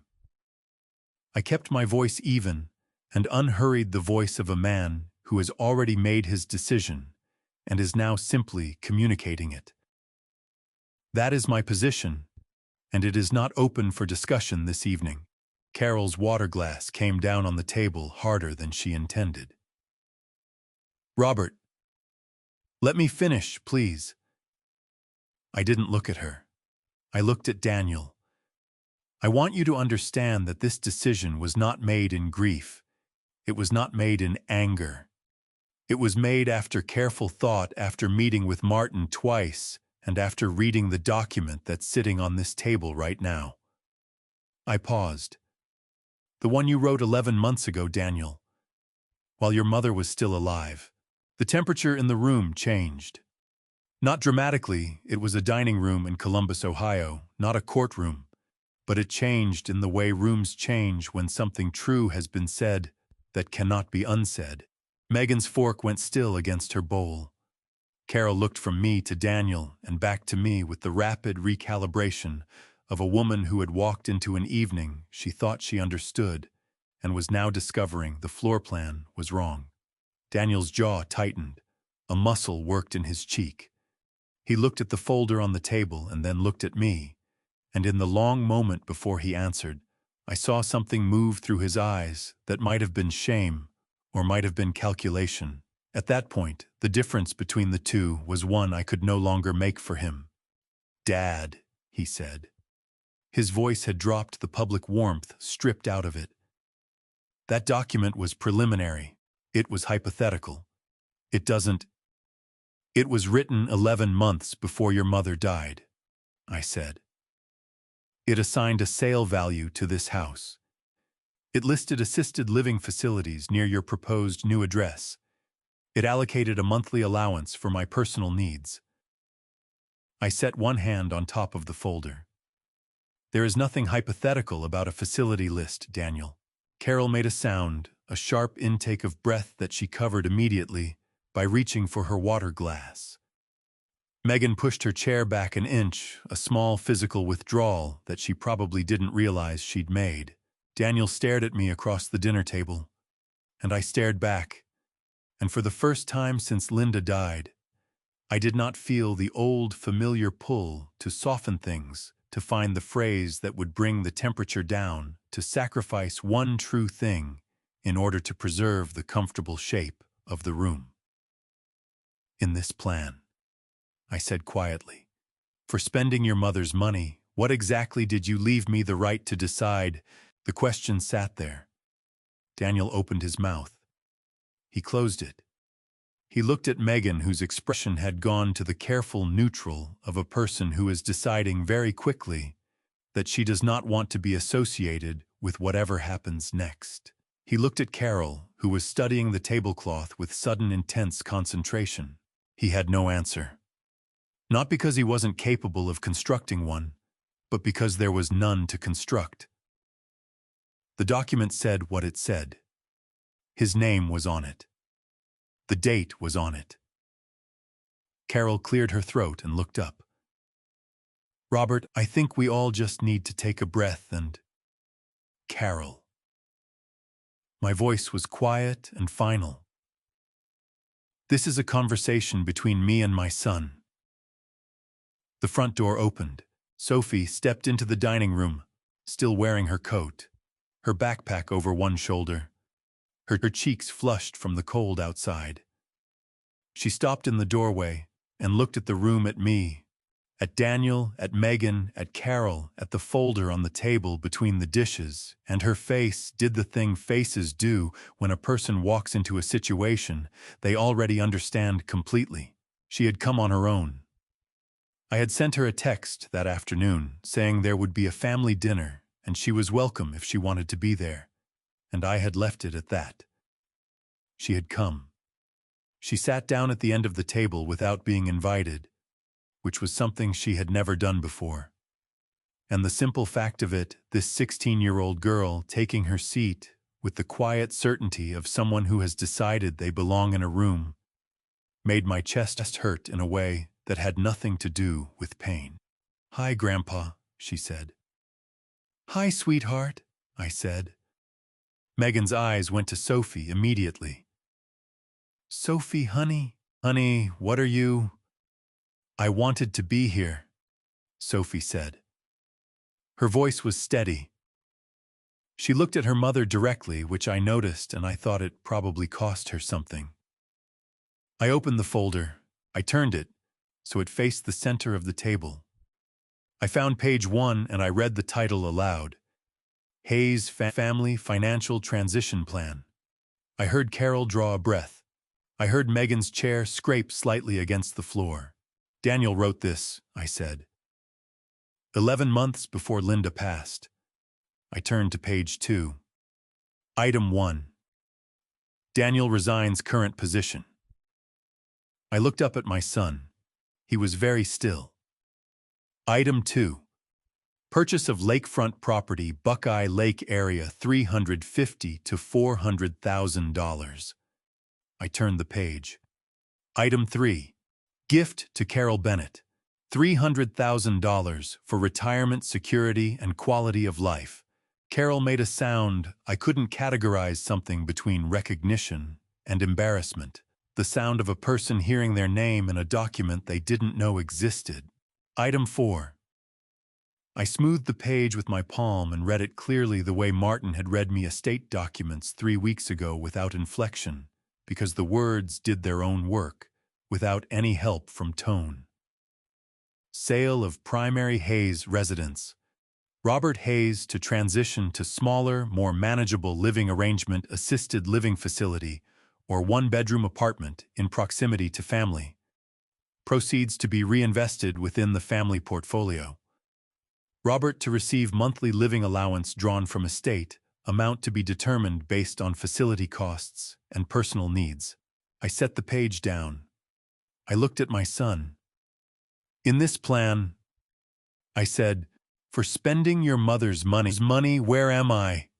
Daniel's voice came out hoarse. Dad, that's not... My name is in this document 14 times. I kept my hand on the page. I am everywhere in it. I am a residence to be sold. I am a care cost to be managed. I am a monthly allowance to be determined. I looked at him steadily across the bowls and the cornbread and the wine nobody had opened. But I am not a person who was asked a single question. The dining room held its breath. Carol's hands had come up to cover her mouth. Megan's face had gone to a rigid white that I recognized as the expression of someone doing rapid internal damage assessment. Daniel leaned forward, both hands on the table. Megan pushed a lot of this. I want you to know that. She was the one who... Megan's head snapped toward him. Excuse me? Her voice came out low and sharp, like something cut rather than spoken. Don't you dare put this on me. You wrote that document. You sent it. You were the one who called Carol and promised her $300,000. You were the one who... I did it because you kept telling me it was already settled. Daniel said, his voice rising. You kept saying Mom would leave everything to us, that it was just a matter of time, that I was being an idiot for not planning ahead. I never told you to write a plan to sell your father's house. Megan's voice had climbed past careful into something raw and furious. I never told you to put him in assisted living. That was you, Daniel. That was entirely you. That is not... Stop. My voice came out at the same volume as theirs, but with a weight behind it that stopped both of them immediately. I looked from my son to my daughter-in-law and back again. This is not what I asked you here to do. I didn't ask you here to figure out which one of you is less responsible for this. I set both hands flat on the table. I asked you here to understand that it stops. Carol lowered her hands from her mouth. Her eyes were wet, her carefully maintained composure cracked at the edges. Robert, she said, and her voice had lost the strategic warmth, entirely replaced by something smaller and more honest. I want you to know that I didn't know about the house, about the facility list. Daniel told me about the money and I believed him, and I shouldn't have made the plans I made, and I'm sorry for that. A pause. But I want you to know I didn't know all of it. I looked at Carol for a long moment. I believed her about the facility list. Whether I believed the rest of it was a more complicated question. Sophie. I turned to my granddaughter at the end of the table. She was watching everything with the focused stillness of someone committing a scene to memory. Is there something you'd like to say? Sophie looked at her mother. Megan's expression tightened. Sophie looked back at me. "Mom told me to tell you I'd been having nightmares," she said. Her voice was clear and unhurt and devastating in its simplicity. "About not getting the lake house.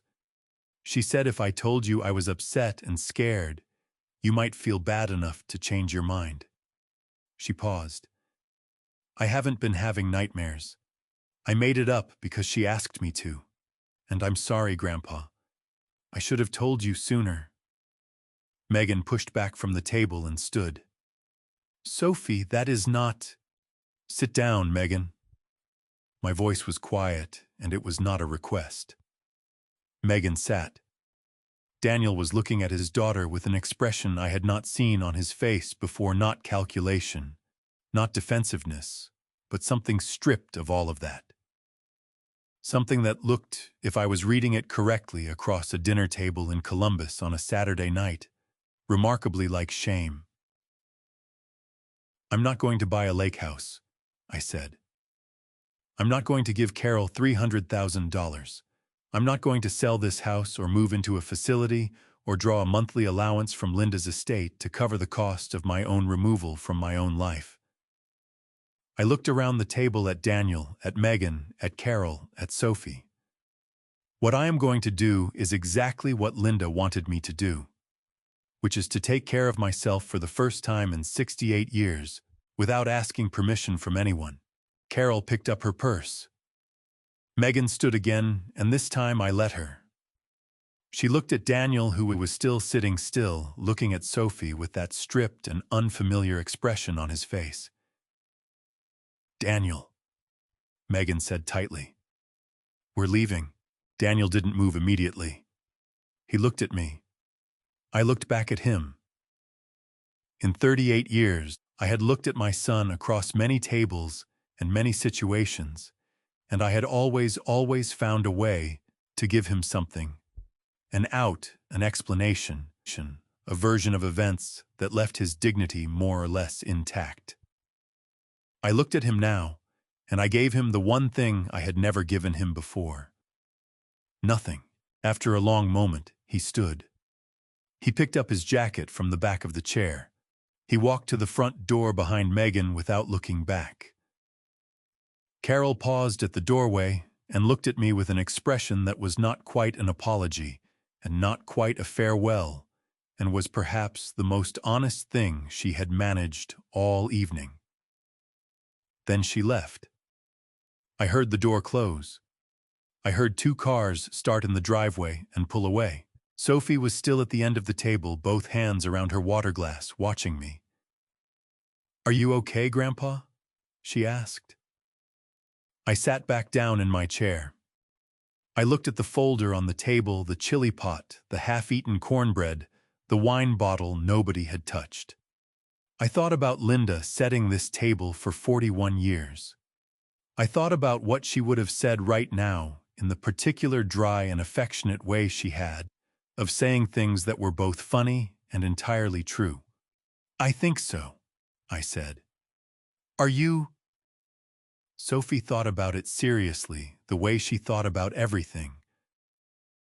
"Yeah," she said. "I think I actually am." Sophie left at 9 o'clock, kissing my cheek at the door, with the particular gentleness of someone who understands that some evenings leave marks. I heard her car back down the driveway. Then I heard another sound, a chair scraping in the dining room, and footsteps. And Daniel appeared in the kitchen doorway.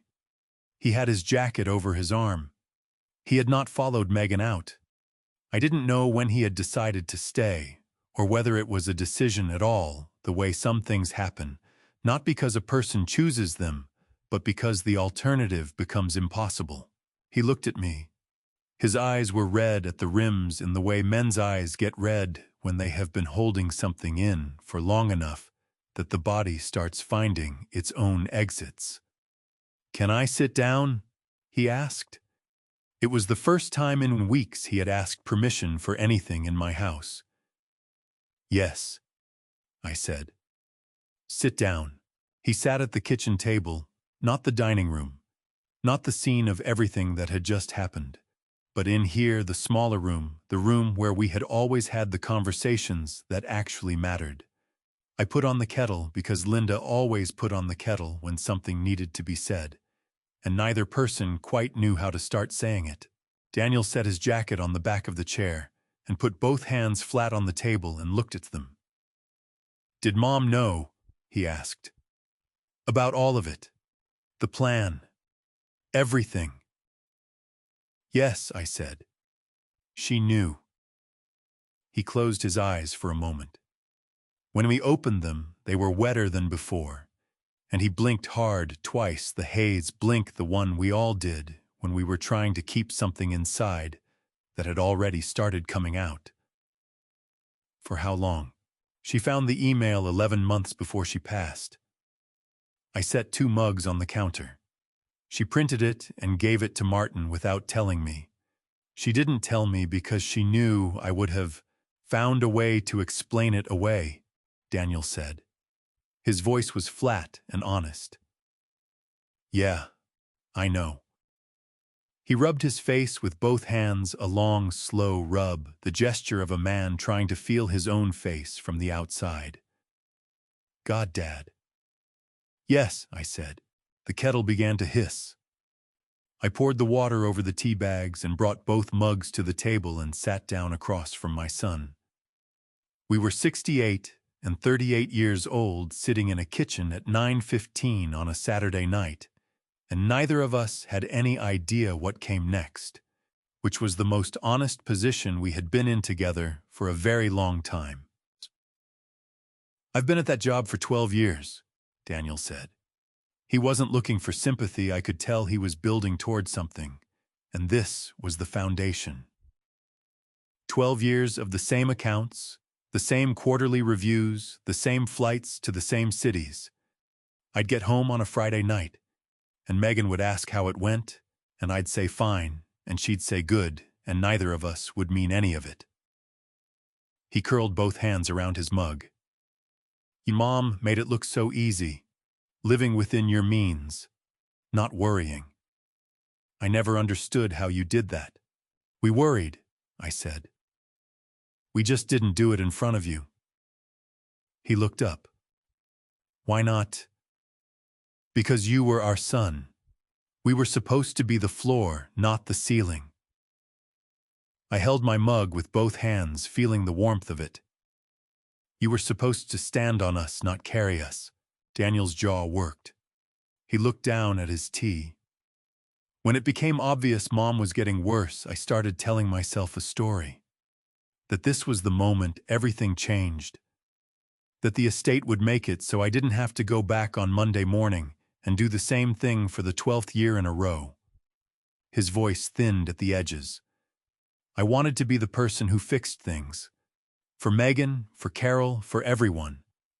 I wanted to be the guy who could make phone calls and solve problems and—" He stopped. His throat moved.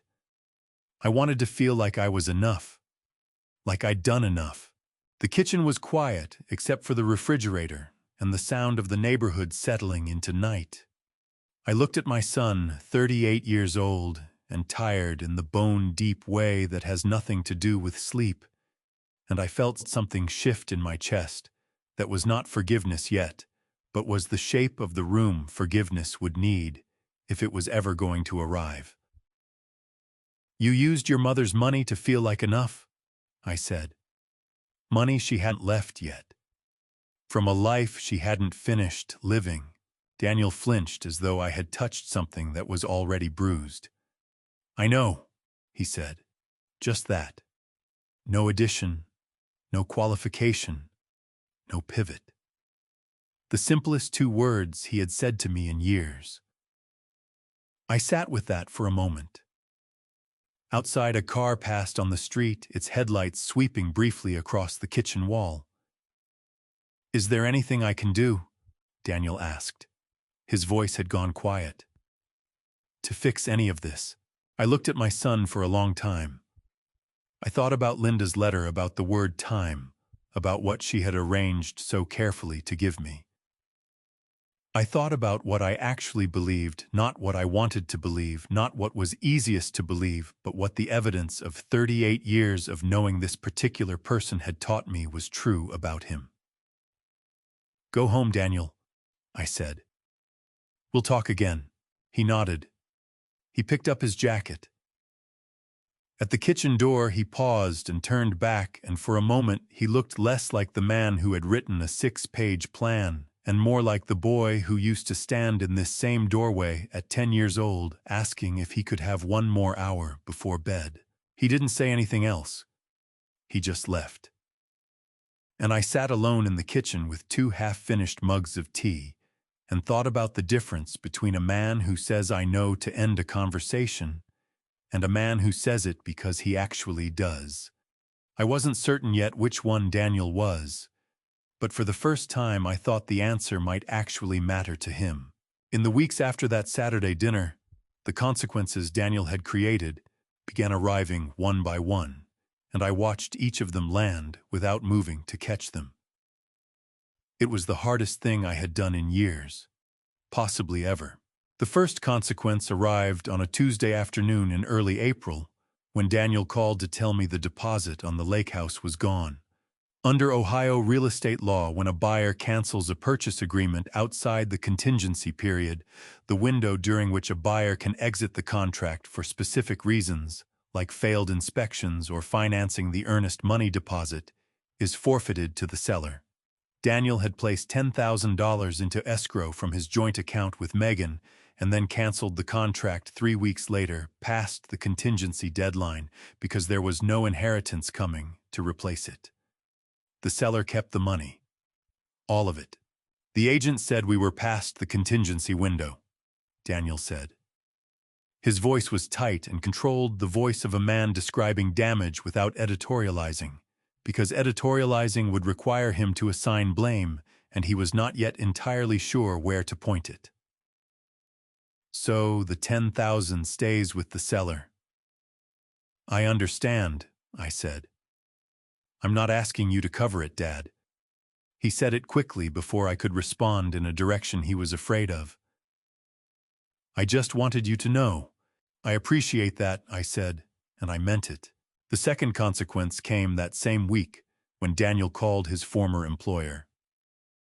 I was not trying to overhear. Our house has always had thin walls, and Daniel had let himself in while I was in the backyard, and by the time I came inside, I was already on the phone at the kitchen counter.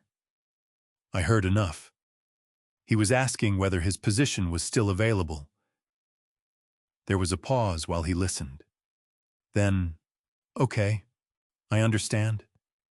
Is there anything else in the department that might be opening up?" Another pause. "All right, yes. I'd appreciate that. Thank you." He set the phone down on the counter and stood with both hands braced against the edge of it, his back to me, his shoulders carrying the particular weight of a man who has received the answer he expected and was still not ready for it. "They gave the position to someone else," he said, without turning around. "I figured they might," I said. He turned then. His face was tired in the way faces go tired when they have run out of the energy required for pretense. "They said they might have something in a lower tier opening up in a few months. Less territory, less commission." A short, humorless breath. Basically starting over. I looked at my son standing in Linda's kitchen, with his career disassembled around him, and I felt the old familiar pull, the pull that had governed 38 years of parenting, the pull toward the phone call. I could make the check, I could right the problem, I could smooth into something more manageable. I felt it as clearly as I had ever felt anything, and I let it pass through me without acting on it. "I have a contact," I said. "Pete Callahan. He manages a regional logistics operation out of Westerville. They're growing, and he's told me before he has trouble finding experienced operations people." I paused. "I can call him and mention your name. That's all I can do. The rest is yours." Daniel looked at me. Something moved across his face, not gratitude exactly, something more complicated, the expression of a man receiving something smaller than he hoped for, and understanding that smaller is what he has earned. "Okay," he said. "Yes. Please." I called Pete that afternoon. I told him Daniel was experienced, hard-working, going through a career transition, and worth a conversation. I did not tell Pete anything else. I did not promise Daniel a job, and I did not call Pete back to follow up. A door. That was what I had said. That was what I meant. The third consequence belonged to Carol. Daniel called her on a Thursday evening from his car because he had decided that particular conversation needed the kind of privacy that came with being in motion. He told me about it later, not immediately, but eventually, the way a person tells you about something once they've decided you deserve to know. He had told Carol directly that the $300,000 had never been his to promise, that there was no distribution coming, that she needed to address her credit card balance and cancel the Alaska cruise herself. Carol had cried. Then she had gone quiet in the way people go quiet when they are converting grief into something more practical. Then she had said, "Daniel, I want you to know I never should have made those plans without seeing something in writing. That's on me as much as it's on you." Which was, Daniel said, the most self-aware thing he had heard Carol say in 10 years of knowing her. Megan was managing her own accounting quietly and without involving me, which was exactly the arrangement I preferred. I came home from a hardware store run one Saturday afternoon in late April and found Daniel in my driveway sitting on the front steps, hands clasped between his knees. He wasn't on his phone. He wasn't doing anything. He was just sitting there in the way people sit when they need a place to be that isn't wherever they came from. "You okay?" I asked, keys still in my hand. "Working on it," he said. He looked up at me. "Pete called. He wants to meet next week." I felt something loosen in my chest. Not triumph, this wasn't that kind of moment. More like the feeling of watching a floorboard that had been soft for years finally take weight properly again. "Good," I said. "It's less money," he said. "Probably a lot less for a while." "Probably," I agreed. He looked at me steadily, the way he hadn't looked at me in months, without the calculation behind it, without the angle. "Dad," he said, "I'm sorry. Not about the money. About Mom's things. About Sophie. About building a whole plan around your life without ever once asking if that was a life you wanted to live." He pressed his lips together. His eyes were red at the rims again. "I'm sorry I made you the person who had to say no when I should have been the person who never put you in that position." I sat down on the steps beside him. We were two men on a front porch in Columbus in the last week of April, and the redbuds were blooming along the fence line the way they did every year, whether or not anyone was paying attention, because that was what redbuds did. "I know," I said. And then, because Linda had taught me that some true things need to be said even when they cost something. "I believe you, Daniel. But believing you and restoring what was there before are two different things. We'll need time for both." Daniel nodded. He didn't argue. He didn't ask for clarification or push for a timeline or try to negotiate the terms of what came next. He just nodded and looked at the redbuds and breathed. That was enough. For now, it was enough. Martin Cole's assistant called on the first Monday of June, 6 months and 4 days after Linda passed, and said Mr. Cole had something ready for me whenever I wanted to come in. I had been expecting the call. Linda's letter had mentioned it, "Only when you're ready, Robert, not before." And somewhere around the middle of May, I had understood that ready was not a feeling that arrived fully formed, but a decision you made in its absence, and then grew into afterward. I called back and scheduled for Wednesday morning. Then I went to the backyard and refilled Linda's bird feeder, and stood there in the early June warmth for a while, listening to the neighborhood. Martin met me at the elevator this time, which he hadn't done before. He shook my hand with both of his and held on for a moment longer than necessary, the handshake of a man who understands that some meetings carry more weight than they appear to from the outside. His office was smaller than the conference room bookshelves, a desk, 2 chairs arranged across from each other without the formality of a table between them. He had clearly made a decision about what kind of meeting this was going to be. He opened his desk drawer and took out a small USB drive in a plain white envelope with my name on the front. Linda's handwriting, the same vertical print. She recorded this approximately 3 months before she passed, Martin said. He held the envelope but didn't hand it over immediately. She was very specific about the timing. 6 months from the date of death, not before, and only in person, not mailed, not emailed. He paused. She said she wanted to make sure you'd had enough time to deal with everything before you heard it. Her words were, "I don't want Robert listening to this while he's still in the middle of something. He won't be able to hear it properly." My throat tightened. 41 years, and she still knew exactly how I processed things in sequence, not simultaneously, one thing at a time. "She knew me very well," I said. "She did," Martin said. He held out the envelope. "She knew you very well. I drove home with the USB on the passenger seat, the same seat where the manila folder had ridden 2 months ago. I parked in the driveway and sat for a moment looking at the front of the house. The red bud along the fence, done blooming now, back to ordinary green. The porch where Daniel had sat on the steps in late April. The front door Linda had painted herself 12 years ago because she said the old color was making her tired every time she came home. I went inside. I walked past the kitchen, past the dining room, up the stairs. I went into the bedroom. I sat on the edge of the bed on my side, in the spot I had sat when I read her letter, and I opened my laptop and plugged in the USB and found the single audio file and pressed play. There was a brief silence at the beginning, the sound of a room being recorded, a chair shifting, a breath being taken. Then her voice. "Robert." My hands went still on my knees. My eyes burned immediately, and I didn't try to stop them. Her voice was slower than it had been when she was well. The illness had taken some of the speed from it, but the tone was entirely hers. Precise, direct, warm in the way that never announced itself.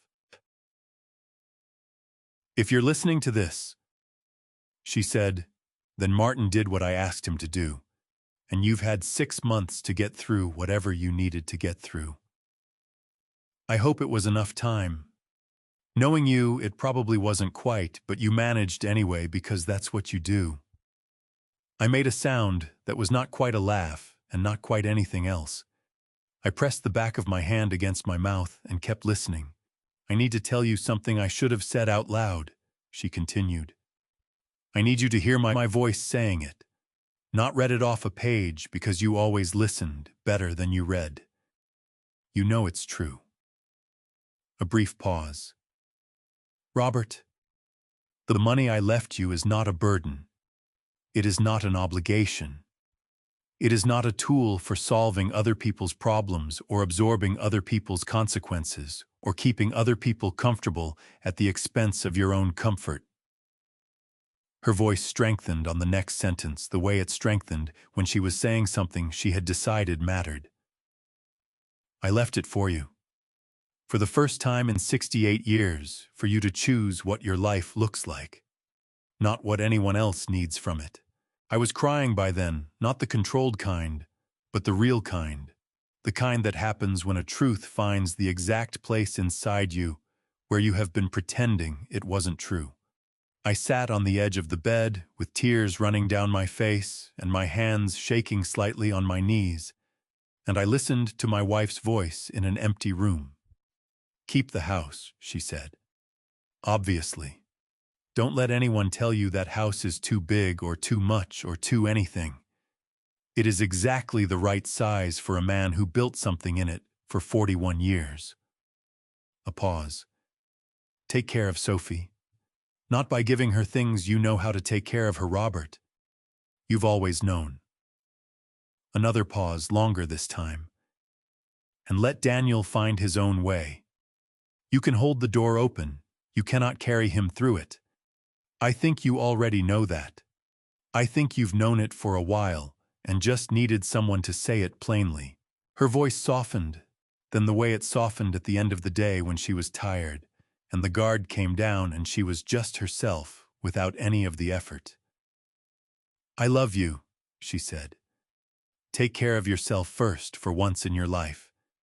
You've spent 68 years making sure everyone else was okay. It's your turn.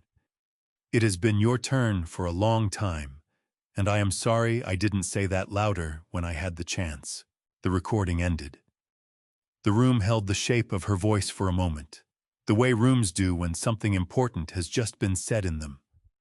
Then it was just a room again. My room. Our room. My room now. I sat for a long time. The afternoon light moved across the floor. The bird feeder outside the window caught the sun and swayed slightly in a breeze I couldn't feel from where I was sitting. My phone buzzed. Daniel. I picked it up. Oh, Dad, Pete offered me a position. Regional Operations Coordinator. It's less than before, but it's real work. Work I can actually do. His voice was different from how it had sounded 2 months ago, quieter, less performed. I wanted you to know. I'm glad, I said. My voice was rough and I didn't explain why. A pause. Are you okay? Yes, I said. I am. And I meant it in a way I hadn't meant it since before Linda got sick. Daniel, come by Saturday, 10 o'clock. I'd like to talk. Okay, he said. A brief pause. Just talk. Just talk, I said. No agenda, no folder on the table. He exhaled a long, unsteady breath that carried several months of held air in it. Okay, Dad. Saturday, 10 o'clock. Daniel arrived at 10 o'clock, exactly, which was itself something new.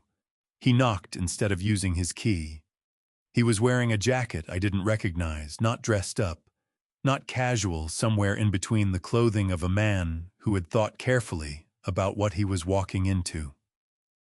I opened the door, and we stood on the threshold for a moment, just looking at each other the way people do after a long and difficult season. Come in, I said. Coffee's ready? We sat at the kitchen table. No folder, no agenda. Just 2 mugs and the June morning coming through the window.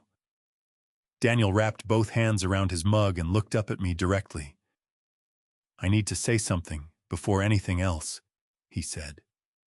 All of it. Let me get through it. Go ahead, I said. He took a breath. I'm sorry about Mom's things. The cardigan, the bag, the scarf.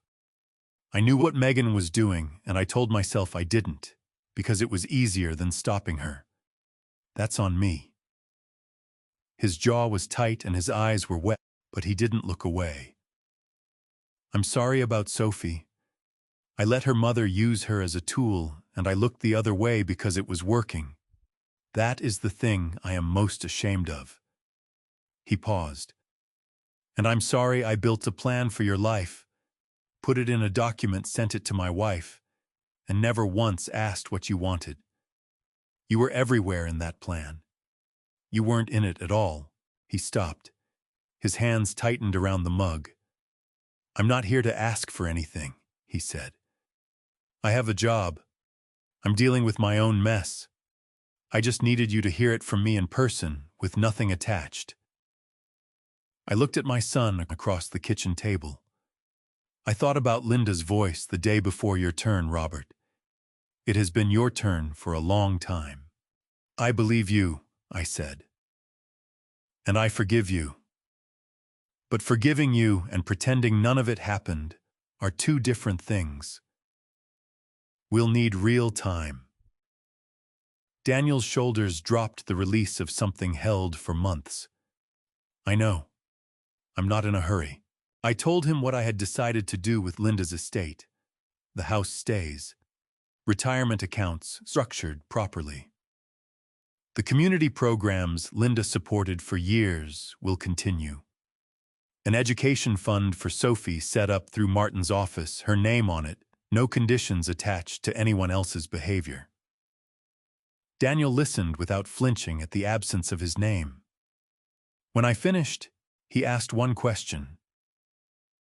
Is Sophie okay? Something opened in my chest at that. She's better than okay, I said. She's the one person in this whole thing who chose right without anyone telling her to. His eyes went wet and he let them. She got that from Linda, he said, voice rough. She got some of it from you, I said. When you're being the version of yourself worth getting things from. That reached him. I could see it land. We finished our coffee. I walked him to the door. On the porch, he turned and extended his hand. I shook it firm, both of us holding on for a moment longer than necessary. Thank you for not making it easy, he said. He walked to his car, backed out carefully, signaled before he turned. I stood in the doorway and watched him go. Then I closed the door, walked to the kitchen, poured a fresh cup of coffee, and sat down alone at the table. The house was quiet around me. Linda's bird feeder swayed in the breeze outside the window. The question of what came next felt for the first time in 68 years like something that belonged entirely to me. There is a version of kindness that costs you nothing.